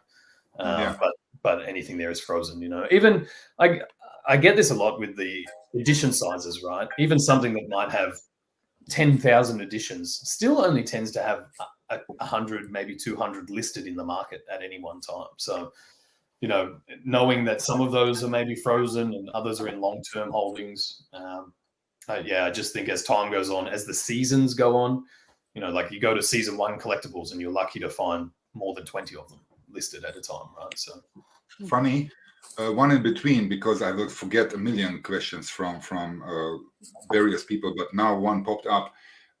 Reese, I was really excited. That was for me the first time where in Germany, where I found out, wow, they care about us. So the cooperation of, I think UMI Cinema, it's like AMC. UCI, yes, UCI, and with Jurassic Park. But there is 2 rarities missing for the German drop, so we cannot fill up the set. We have only 1 rarity. What's going to happen there? Well, I think it happened, and I would have to confirm this, just because not enough were redeemed. So those collectibles never made it into circulation, and then there was a redemption window. Maybe it was 30 days where you had to claim your NFT. But in this case, all of us, we got only 1 rarity. Yeah. I'll have to find out. I don't think they'll come into circulation. I don't know if they will be if they'll enter circulation or not. So then I can guarantee you the app will crash and it will not function properly because you cannot make a set full. It says 1 out of. That's fair. Go ahead, Fanny. When first gamification? When first gamification? With the MCP, probably, right? And look, I think people have 2 different ideas of what gamification is. If you're thinking VeVe is going to turn into a video game, it's not, right? Where it's a collectibles app. But the MCP, the point systems, the redemption, that adds a layer of gamification that can build new strategies and you can have a lot more fun in the app that way. So that's kind of our gamification. Yeah. I see. Okay. Let me see. I can answer Caro's question while we're there. What will be interesting first, MCP phase 1 or crypto to gems? I think crypto to gem. I think we'll see crypto to gem first. That's kind of where my headspace is at. Yeah. Okay. Very good. I'm almost done. 3 more questions. One person is asking why we can use OMI on IMX and Epic and not VeVe. Epic Regal. Yep. Yeah, Epic. Yeah. They've integrated the token basically. Yeah, on that's IMX. Yeah, that's the shortest answer. Yeah. Okay. All right. That you asked, and do we have some news for KYB? Will the normal customer know if it happens? We did that. Yeah. We did cover that. The normal customer will know that it happened. I guess once it's live, if you're setting up a new account, it will say KYC as an individual or KYC as a business, right? The initial, we originally partnered with BlueSnap, and they had a KYB process. So I think it would be if we use the same KYC provider for KYB, it's on their end to actually be able to provide that. So it's likely to be the case, right? You will use the same thing. Yeah, it's the same app, same KYC. It's just different documents, right? For an individual, you're submitting your ID, proof of address, whatever it is. For a business, you typically submit articles of incorporation, you know, any other business related stuff to prove that you are the owner or that you can act on behalf of the business. Yeah. Okay. All right, I'm done. No, wait. I'm certain you will think of something, because while we have Reese, a couple of more minutes, Yep. I will ask him. I will push him a little bit more. Let me rephrase this question that we have here. How many new developers or your team were employed since January? Do you have a general idea? 5 Yeah, plus? yeah. I think I ballparked it when we were in the French AMA, right? I think we're up to 25 to 30 developers, something like that. In-house dev, right? That's your kind of engineers, front end, back end, all that kind of Right, stuff. that we know. But how many came anew? You know, like started working this year? Yeah, but I think we probably had 20 last year, if not more. So it hasn't been that many new. The new CTO has been the biggest one, onboarding him. And then I think we've had some, what do you call them, QAs, basically quality assessors, people that will go through and test everything, try to break the app, all of that kind of stuff, just so that our, you know, all of that, any sort of bugs or potential issues are found before we roll things out. Good. Like I said, Fanny will surely think of something. I have this as a wrap up, sorts of, Reese, because you have how many more minutes? Yeah, probably 5, 10, if we can do it. Let's say 12. If we're going for 12, let me go to the bathroom. Then we can go to 12. So I was thinking of, and I'm a bit envious. Just gonna say it straight. The VeVe lamps, right? When it all started, when the shipping started, and I can understand, you know, you just shipped a container, I suppose, to the United States, and they were distributed there. And we have different customs laws, so you were basically too cheap to send some to Europe. But I can make a suggestion. I can give you my address. You send a bunch of those VeVe, because I'm certain you have some left. Because can you see right there, I think, or somewhere up there, I might put it up there. If not the VeVe lamp, I take dibs on the real life Mighty. You will probably use it again on in New York now. Yeah. The same two guys. I think we have some other ones. Yeah, I think we have some other ones. So the first appearance, the first appearance, I'm taking dibs, guys. Dibs. Sorry, I never seen it anywhere. Nobody mentioned this. I take dibs on, what was it? The Thor and the Spider-Man. I would have to think about that. You pick. Okay, I'll pick. I'll call Marvel. I'll tell them what's happening. It'll be fun. So, like I said, if it comes to the VeVe lamp, send them all to my address, and I will send them all around Europe. Don't worry about that. Great. And then I have, yeah, of course, I would love to welcome you again, you, Dan, or David, for that matter. Once localization happens, if it really takes that long, even before that time frame. And now the last topic, which is a bit controversial. Let's say it. Oh, he's already preparing himself. Oh my God. No, but let's take the VeVe clan as a whole, and then we have certain divisions there, right? Subparties, and I would not like to see the separation of the. There are the hardcore fudders. You know, I don't need them. Nobody likes them for whatever reason. They have the whole day time just to FUD, and they still have you know, they're just stalking us. But then we have a huge group of followership with VeVe Vault. I will just say it. I know VeVe Vault from the very beginnings when he did the live giveaways. I love them.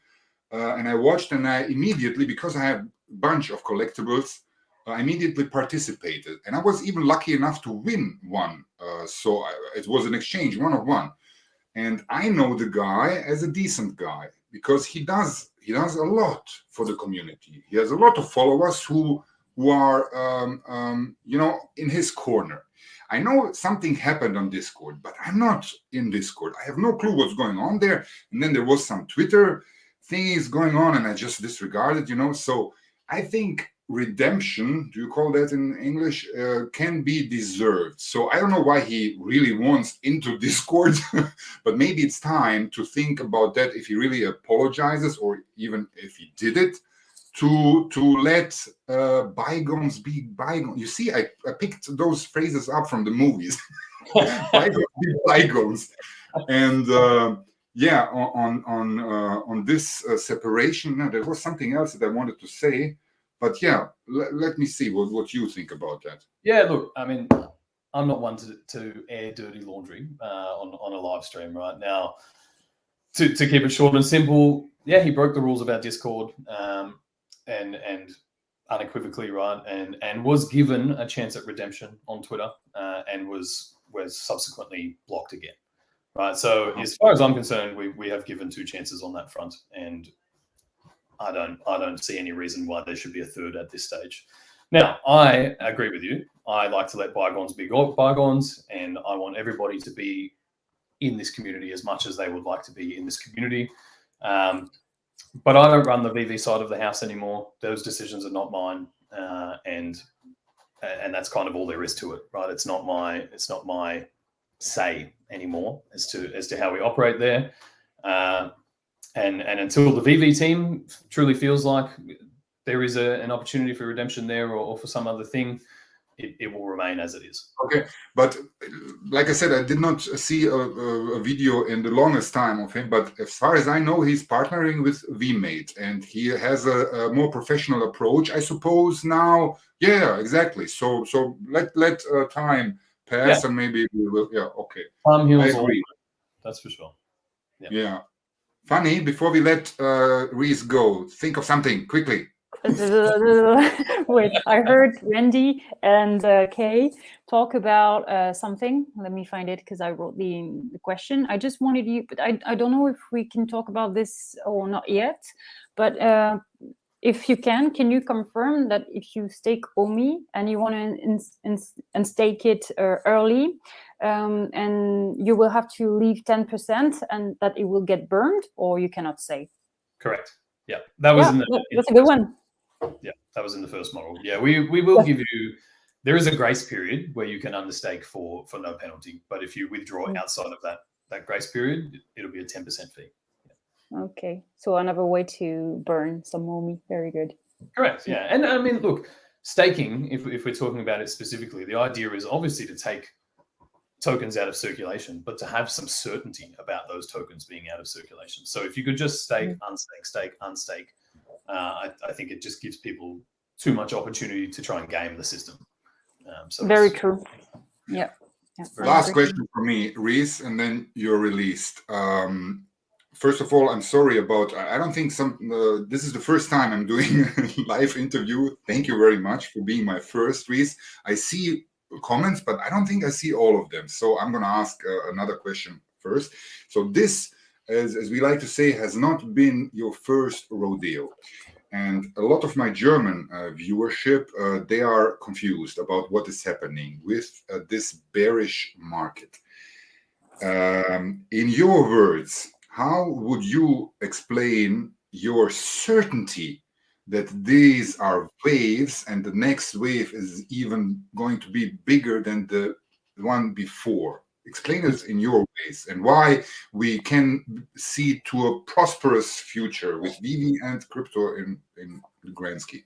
Yeah, you want me to speak about specifically with VeVe or the whole like crypto? Well, in this regard, specifically with VeVe, because one pulls the other, I suppose, right? Yeah.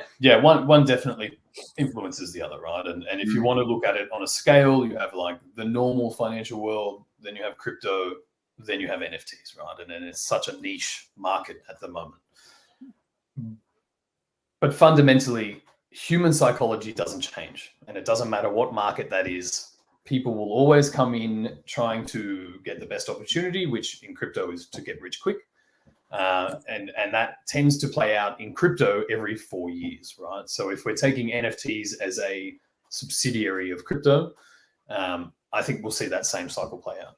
But for VeVe specifically, and from a product point of view, this has always been our main value driver, and that's that we have licensed IP, right? So all of these brands now, we have access to their already established communities. Now, it takes work to access those communities, introduce them to a new product and bring them into the app. But eventually, some of these companies will stop producing physical toys, right? Or they'll produce digital items like the Marvel Mighties, right? You can't get a Mighty in the real world. You can only get them on VeVe. So if they start to do something with the Mighties, and then this is the only place you can access that, you have more users come in from there. As we roll out new products and new verticals, you have new niche audiences coming in from there, right? And over time, that audience grows, or our user base grows on the app because they come in for any number of reasons and then stick around. So look, this is just a run-of-the-mill market cycle, right? NFTs, no one knew what they were 2 years ago. They had their first initial hype wave. We're going to see 95% of NFT businesses go out of business, right? That is just how new technologies work and how they're adopted. But look, I firmly believe we're at the top of the game here. We haven't lost that status. If anything, these licensors want to go in deeper with us, and more want to join us. So it really just becomes a matter of time before the demand outweighs the supply again. And that's really all you're holding on for. You're waiting for that moment to come back around. Very last one. You see yourself, I see myself, but do you see yourself in 2-3 years going into the shop, where the electronics gadgets are, and then right before you pay it, we have that in Europe. You have a Nintendo credit card, you have PlayStation credits, you have this, you have that for the App Store, Apple. Do you see the VeVe logo there with the digital collectible that you will be gifted, and with some, you spend like 20 euros and you will get 20 euros of value. So will we be in this range of, those gift cards thingies in 2 years? I think gift cards are a really great strategy to introduce people to the app. Whether it's 2 to 3 years, whether it's sooner, whether it's later, I have no idea. Okay. But I think we will see that. We actually have it in the original plans. And back then we thought we would do it with a wallet, right? We have our first product, which is the secure wallet, and then we had a VeVe digital wallet that was going to be, you would buy the wallet and it would come with a collectible that you could redeem, or vice versa. You're buying the collectible, comes with the wallet, for that exact reason, to have them in retail stores, right? And put the product in front of people, because, we built this product to be digital, and we've definitely lent more into the digital side, but we absolutely still need to bridge the gap between physical collectors or physical product fans and digital. And yeah, I think that's going to be one of our strategies to really get it in front of people. Perfect. Reese, I see you're liking this interview. You're not pushing me, but I will let you go now. I know you have other stuff to attend to. Britney Spears, I did not change your name, Madame Spears. Do you have some parting words or a question? Because she will actually remain in the chat with me. We will do the giveaway, Reese, right? That's perfect. Yes. And would you like to say something, Fanny? Something at the end? No, thank you so much. I might have another question, but it's too long, so I think I'll send you a message. Okay, great. I'll sort that out there. Big thank you. Big thank you to both of you. The VeVe Master, much appreciated. Do you have a question to the German community before we completely get off? No, not a question. More of a thanks. Thank you for obviously being part of our community and participating. Apologies that we haven't made this happen sooner. Right, this is I forgot one important thing. Sorry, just one important thing. By the KYC accounts, is Germany top 3? Because let's take USA, Canada, and then please tell me we are ahead of France. I'll find out. What? Are we? What's going on here? I'm not sure. You're not sure. You need to find that out. I want to be, UK. I don't mind. They're not even in the European Union anymore. But Germany needs to be ahead of. Okay, I'll find out. I'll find out for you. Please. I'll let you know. Okay, great. I love you. Thanks, guys. Thanks, guys. See you later. Good luck. Thank you so much. Thank you so much, Reese. Thank you. Bye. Bye-bye. See you next time. Oh, that was funny. Funny. Yes. Let No, me, it's Britney Spears. Sorry. yeah, can I change it? I think I can change it. Yeah. I will change it somehow, but let me first ask you one important question because not everyone knows, Mhm. ladies and gentlemen, Fanny is actually an actress, a real life actress. And judging, I did an improv thing. Did you watch from the very beginning? You did No, not. I couldn't. No, I thought yes, I'm stupid. I thought it began at 8 p.m. So I started looking at 8 p.m. I really suck. Don't worry about it. Maybe you can shoot me a message because I would love some feedback about About your acting. my acting. I still have not read the whole comments from the beginning. You know, I hope it was funny. I hope it was not too much. You know, I'm gonna be a casting director, so I'll let you know if you can ever get a part or never. Would you like to hear this story before we do the giveaway? So you know Game of Thrones, right? Yes, I know. They asked you to be nude inside this because they asked me. I said no, but I didn't know it was Game of Thrones. They said, "Do you want to be nude in some English series?" Wait. Okay, you opened this box of Pandora. We are talking about nudity now, right? They did ask you what? Really? Yeah, they did. I knew a photographer when I lived in London, and he said, "Hey, you know, there's a very big series shot in Ireland and in the UK, and they are looking for some girls. But I know that you have to be nude, but it's a very, very good show." And I said, "No." And later he told me it was Game of Thrones. So I don't know if I would have said yes, but Game of Thrones is pretty cool. And there was one girl who actually said yes, and later she got a big part. So You see? my fault. My fault. So I was, you know, the part. You know. You know that parts of the show were filmed in Croatia, in the beautiful surroundings of Dubrovnik. Mm-hmm. And at that time, I was living in Croatia, and they did a casting. So I went with my cousin in line and with my wife in the line, and we waited. So, but there were also some scouts. You know, I think you call them scouts because the line was huge, and he just went through the crowd and picked several people. You know, you and you. And because I'm really tall, he looked at me and he was like you and you. And I look at my cousin, at my wife, and I'm like, sorry, but I need to go. So I was not in the first crowd anymore. But beforehand, they gave out a list to fill out, and the same question came. You know, would you be willing? You know, some of the questions, general data, and do you have tattoos? I was asked 7 times if I have tattoos. No, I do not have any tattoos. But one of the questions was, would you be willing to act in nude scenes? And I'm like, hell yes. Hell yes. I wouldn't mind at all. And so I went to the next round and did a lot of photographies and asked several questions. But somebody who was taken as an extra, he told me then later, I think you were too tall because they have their uniforms and whatnot, and that's why I did not make it. But it would have been the 4th season of Game of Thrones. Oh, that's too bad. Yeah, but having to be nude, you know, it's not easy. It's not easy, I suppose. I think it says here 52 are watching. I'm not sure what's wrong with this. Hello, German people. Yeah.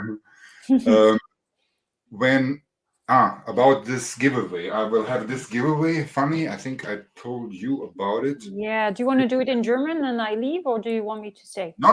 You will stay. You will be my lucky Fee, meine Glücksfee, my Glücksfee. I think you can push a button somewhere.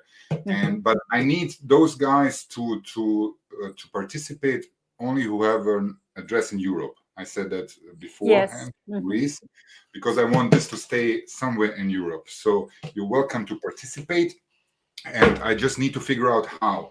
While I'm clicking the buttons here, Fanny, what do you think about? No, but you missed the first part. You started at 8. Yeah. Please.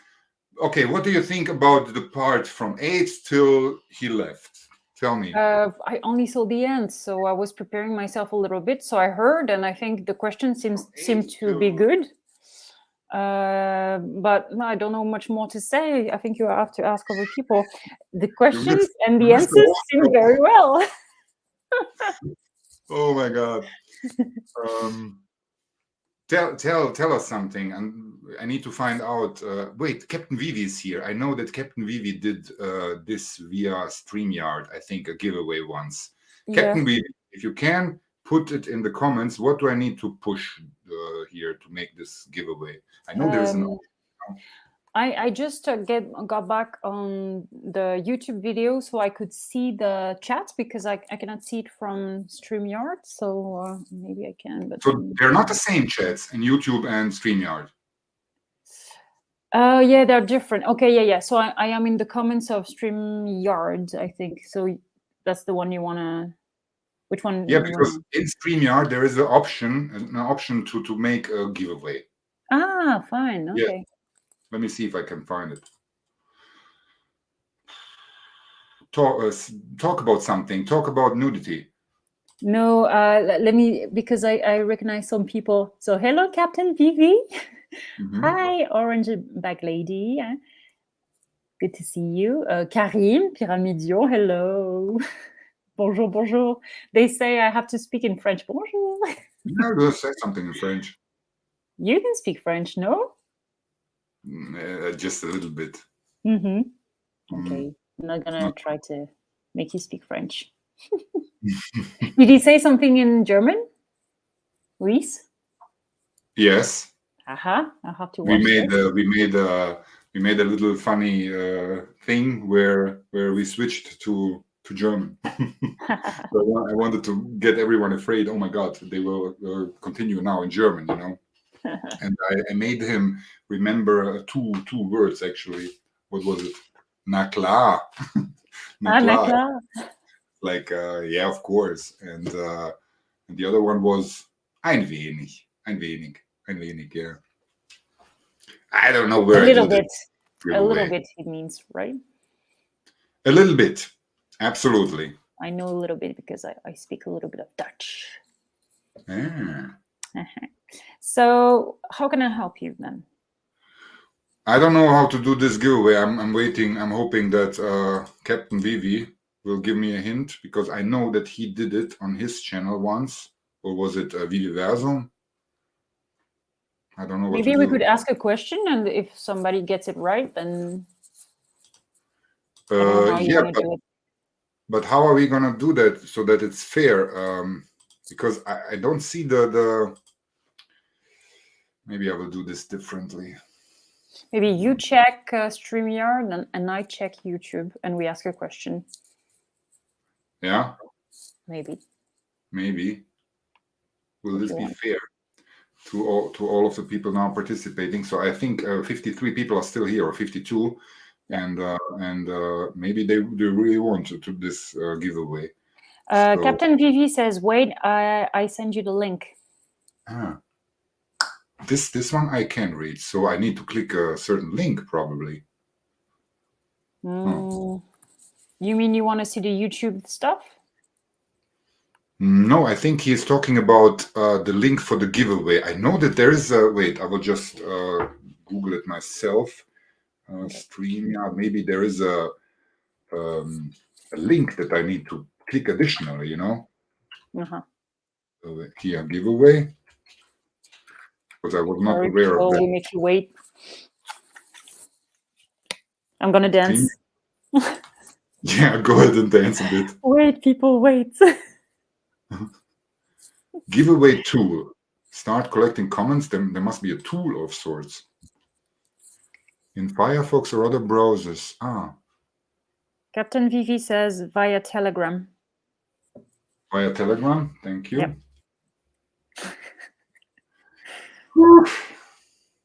We'll do it.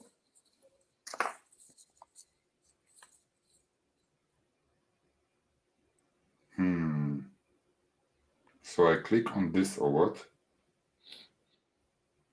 Fanny, entertain the people while I'm Okay. So let me tell you about what else.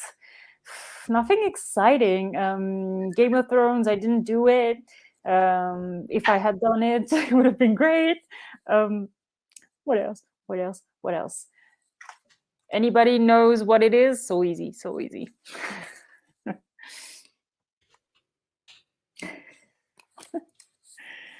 Si quelqu'un veut parler en français, Karim, tu veux dire quoi?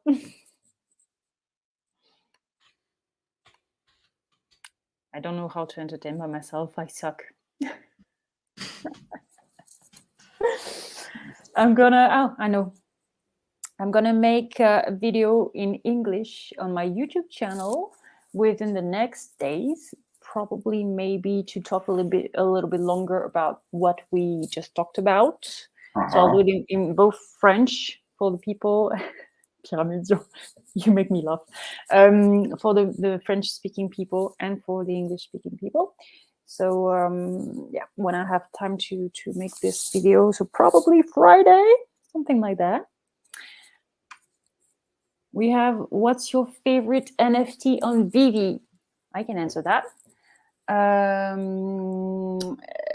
This is Darth Vader, and second is Elsa. And you, tell me about you.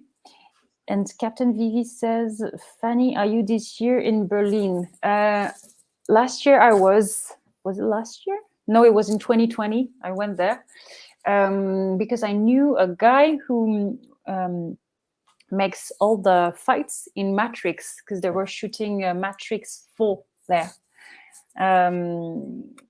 So I spent like a few days there. It was very nice. And next time I'll go back, I think it's going to be for a job opportunity. So I'll let you know if you want, because I signed with a commercial agency there. So I might go for a casting soon.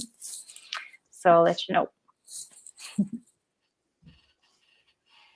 I drink all my water. So I have, how did you come to VeVe? Me through a French influencer. So through YouTube at first, because as many French people from the community first on March of last year. So this guy made a video to present VeVe, and they called me, and that's how I got in. So I got in on March 30th of last year. And then he didn't speak about this anymore, but I was hooked. So I kept going. I did my first drops and stuff. And then I really tried to get as many infos as I could. And here I am. I've been wanting to do some videos. I started on January because I work at the radio. I had to stop because I couldn't really show that I liked a project too much. So for a few months, I decided to not speak too much about VeVe, though I loved it. But now I can speak about this freely. So yeah. So your favorite NFT is Dragon Girl Gold and Eve. Yeah. Everybody likes Eve. And I saw, because I think VeVeversity, so Eva, as the physical object. And it looks very nice as well. Karine, how many collectibles do you have? It's a good question. I feel like it's a monologue. Hello. I will tell you. I'm trying to buy as much as I can, but I don't always have the money. I have 22 collectibles and only 4 comics, so it's not too much. What about you? Combien t'as, toi, Karim? Je crois que t'as beaucoup plus que moi.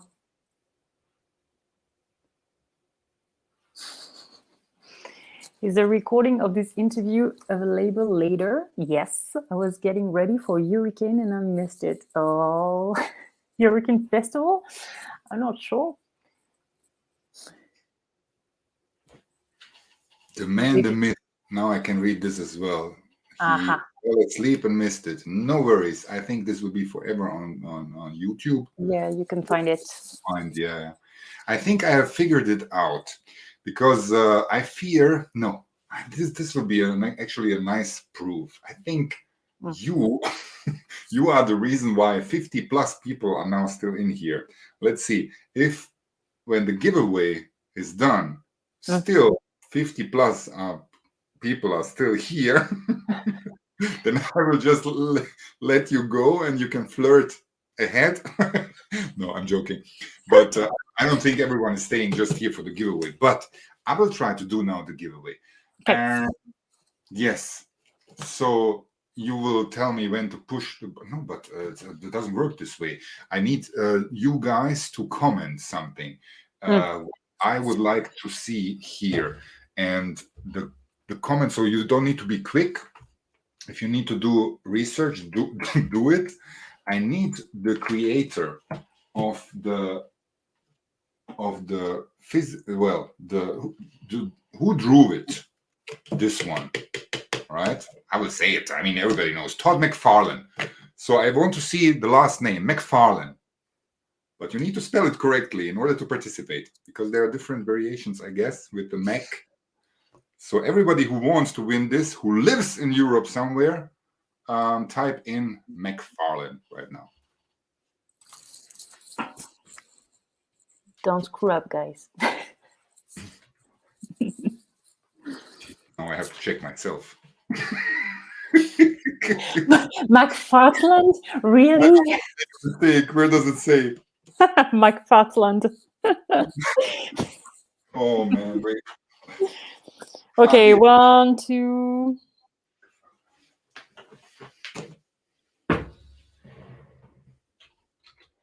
I'll wait a bit. Can I play? No, I'm kidding. Wait. Can you play? Of course you can play. No, I don't want to win. Oh, but the chances are really slim. If 40 people are participating, you can still you can make the giveaway then yourself. It will be fair. Just punch it in there. It will be fair. Okay. I mean, you're my special guest. Why should you not be participating? I don't see a reason. I did it. Okay. McDoof. McDoof, I see quite a lot here. Okay. Yeah. Hey, I need a comment now because I don't see him.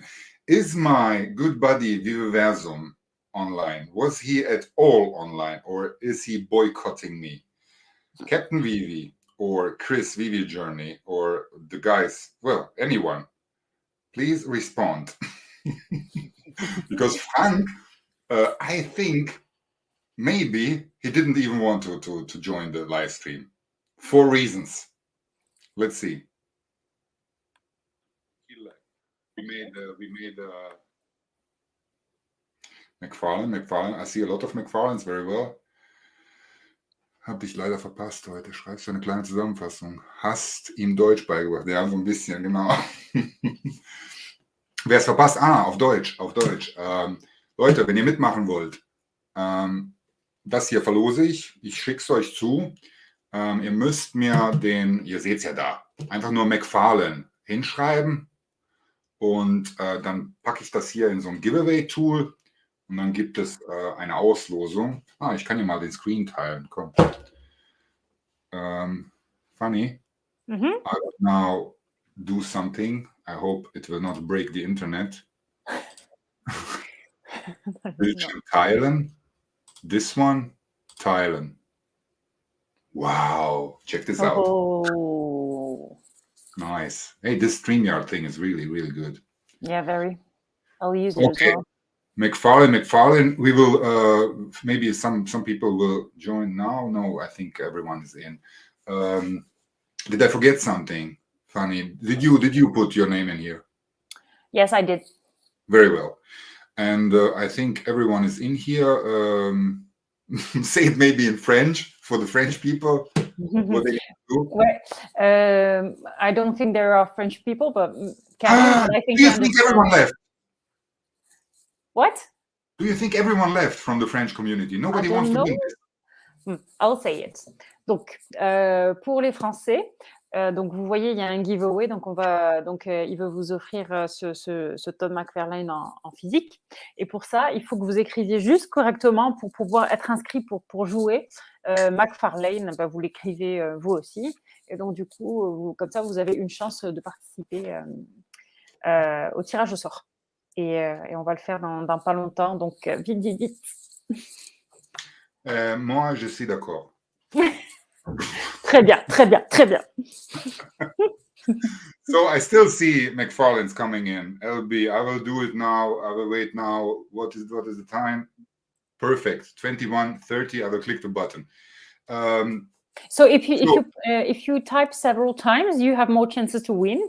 No, because then no name 7 got it right. No, only okay. only one. This I know because I checked this giveaway tool before, but I thought it's implemented on this main page. Okay. So resume, fazit of you missed it completely. I would advise you, Fanny, to watch it from the beginning. You need to watch the beginning, the intro, and tell me your opinion about it. But overall, I think because somebody wrote, I think it was Chris, VeVe journey. Oh, look, you can tell that he was in the military.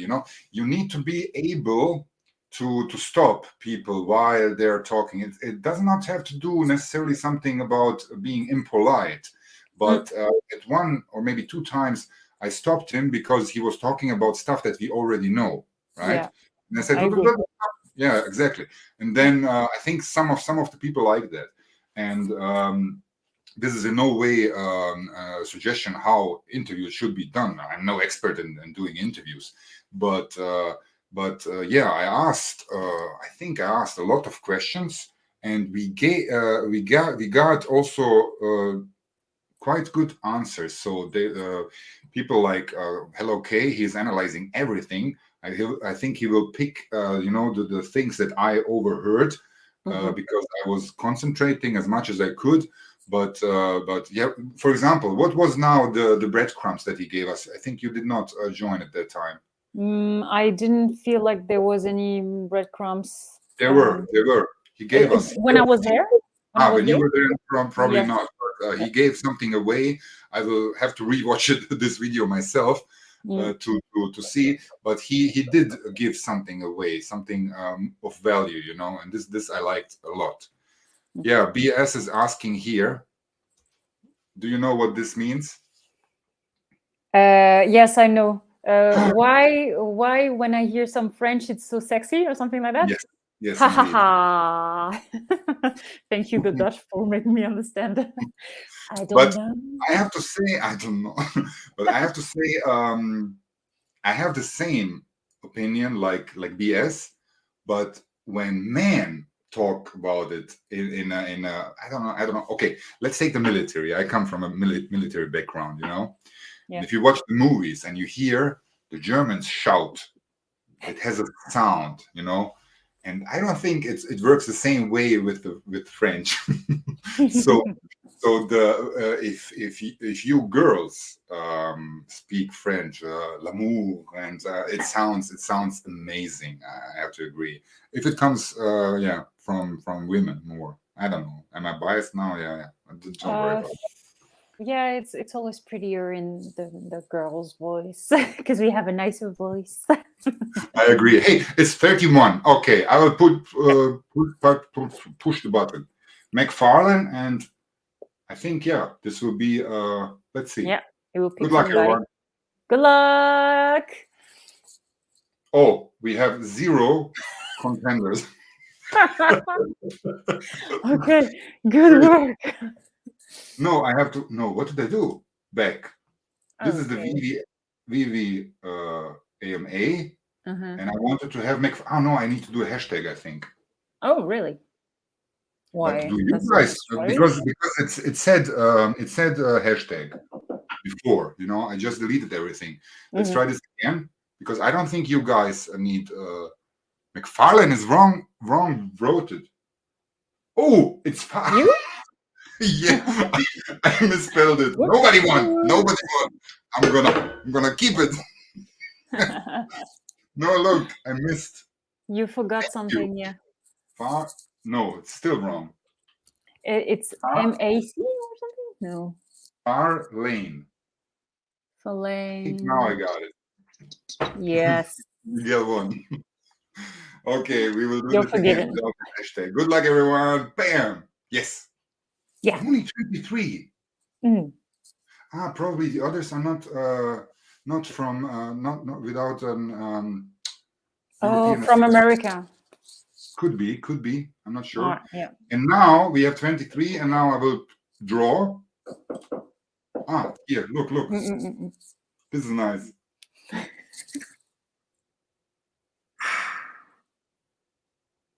J-Temp. Okay. This name Congratulations. is even familiar because I think I know him from YouTube, maybe even Telegram. So he is a German, I think. I'm happy for him. I would have been happy for every country out there, nationality out there. J-Temp, congratulations. Say the same in French. We all want to hear it. Félicitations, bravo, tu as gagné.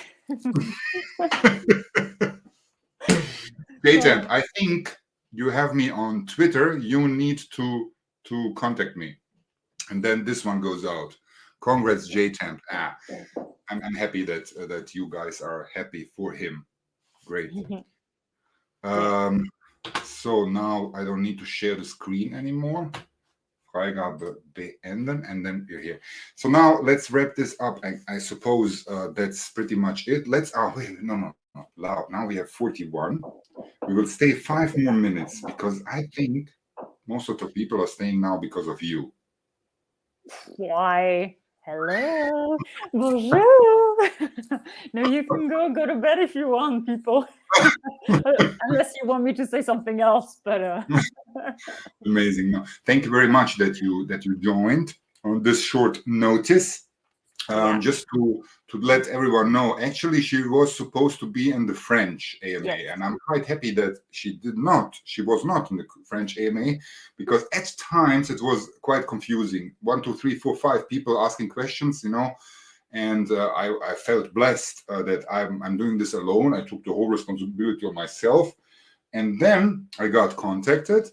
And what do you think about this idea? And I said, yes, but I have a million questions. I will add you at a later point.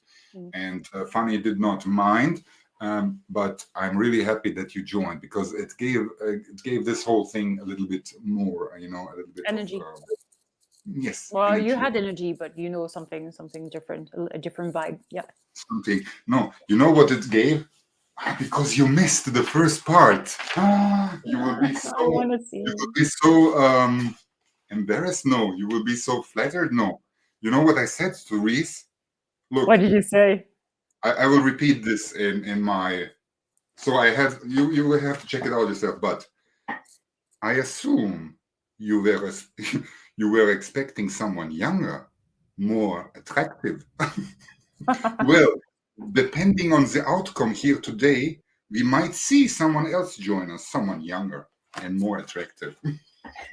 This is just a brief one. Without the context, you will not understand.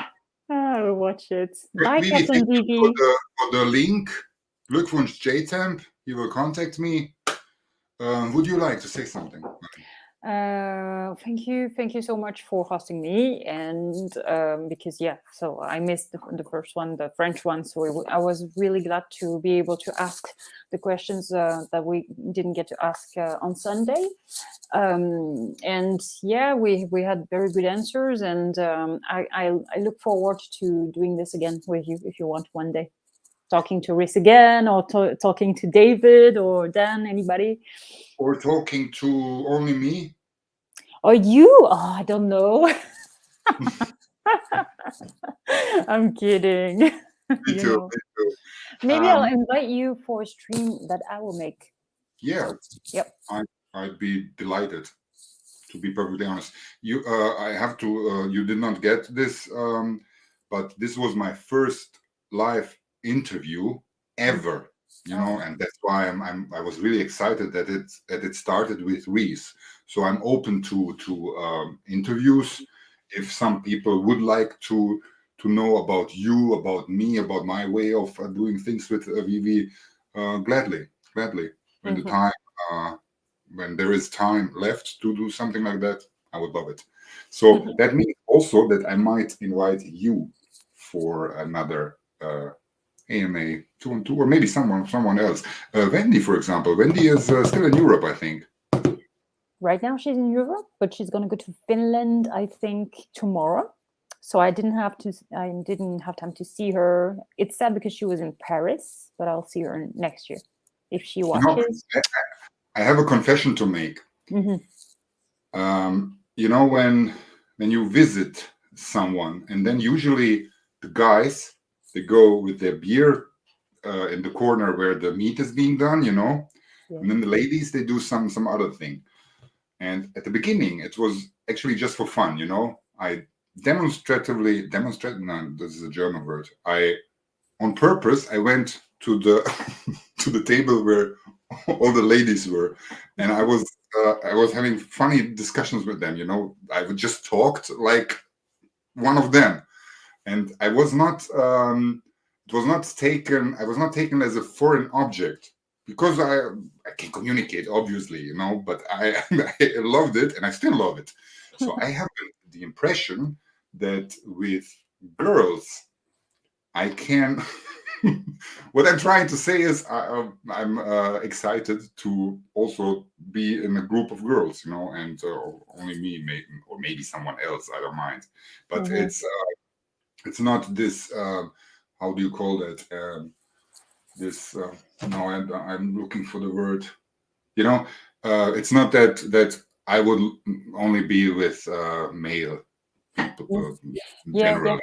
Yeah, you're more open-minded to different conversations and different subjects that women could bring up or stuff. You're That's open-minded. why I loved the fact that Women X VeVe, when this whole started, I loved it, because this crypto space is still, you know, 90% plus in men's hands. And this is for VeVe, I think, really important when we have older women. I'm not going to say any names, but from all generations, you know, and then if somebody from the outside happens to watch a video, look at those girls, you know, they're talking about this NFT thing. What is it? Let me listen to it, you know. I think it's really, really important, and I love that VeVe. And this is also what I was surprised about at DCon, you know. Yeah, the girls there. Yeah, how many girls attended, you know, so you could really tell that it's a broad spectrum, this VeVe community, you know. A lot of women out there, and I love it. Yeah, and very lovely. I mean, I met I remember all these girls from so many different countries, and I mean, we all love the same thing, and we had good conversations. And I didn't know, actually, I didn't really think in my mind that there would be so many, because we were not like one or two. There were actually a lot of women, and and we were talking about, which NFT do you prefer and stuff. So all that kind of stuff. And they had a very good point of view about the future, and very interesting conversations. And you had also J-Temp. J-Temp, ich schreibe dich an, überhaupt kein Thema. Vielleicht muss ich dir auch folgen. Ich werde auf jeden Fall dir dann auch folgen. At JTemp02. And at DCon, was it the same for you? For me, it was so refreshing to be with so many people where I do not need to explain everything from the from the beginning to the end, because I don't know a thing about it. Yes. You could just approach someone and tell him, hey, AF15, you know, and they knew immediately what's going on, you know. And the conversations we had there, I was delighted. Yeah, and even talking to, I mean, everybody, but also the people who are making content. It's like you know them already. So we just gather all together, and it feels like we've already talked about so many subjects, because we heard this one or this one or this one. And, you know, it's, I don't know, it's very interesting. And we all knew each other. They all check out everybody and stuff. So, they're open. What do you think your next real life event will be? Because now we are kind of, I wouldn't say addicted, but we want definitely to experience this again, you know.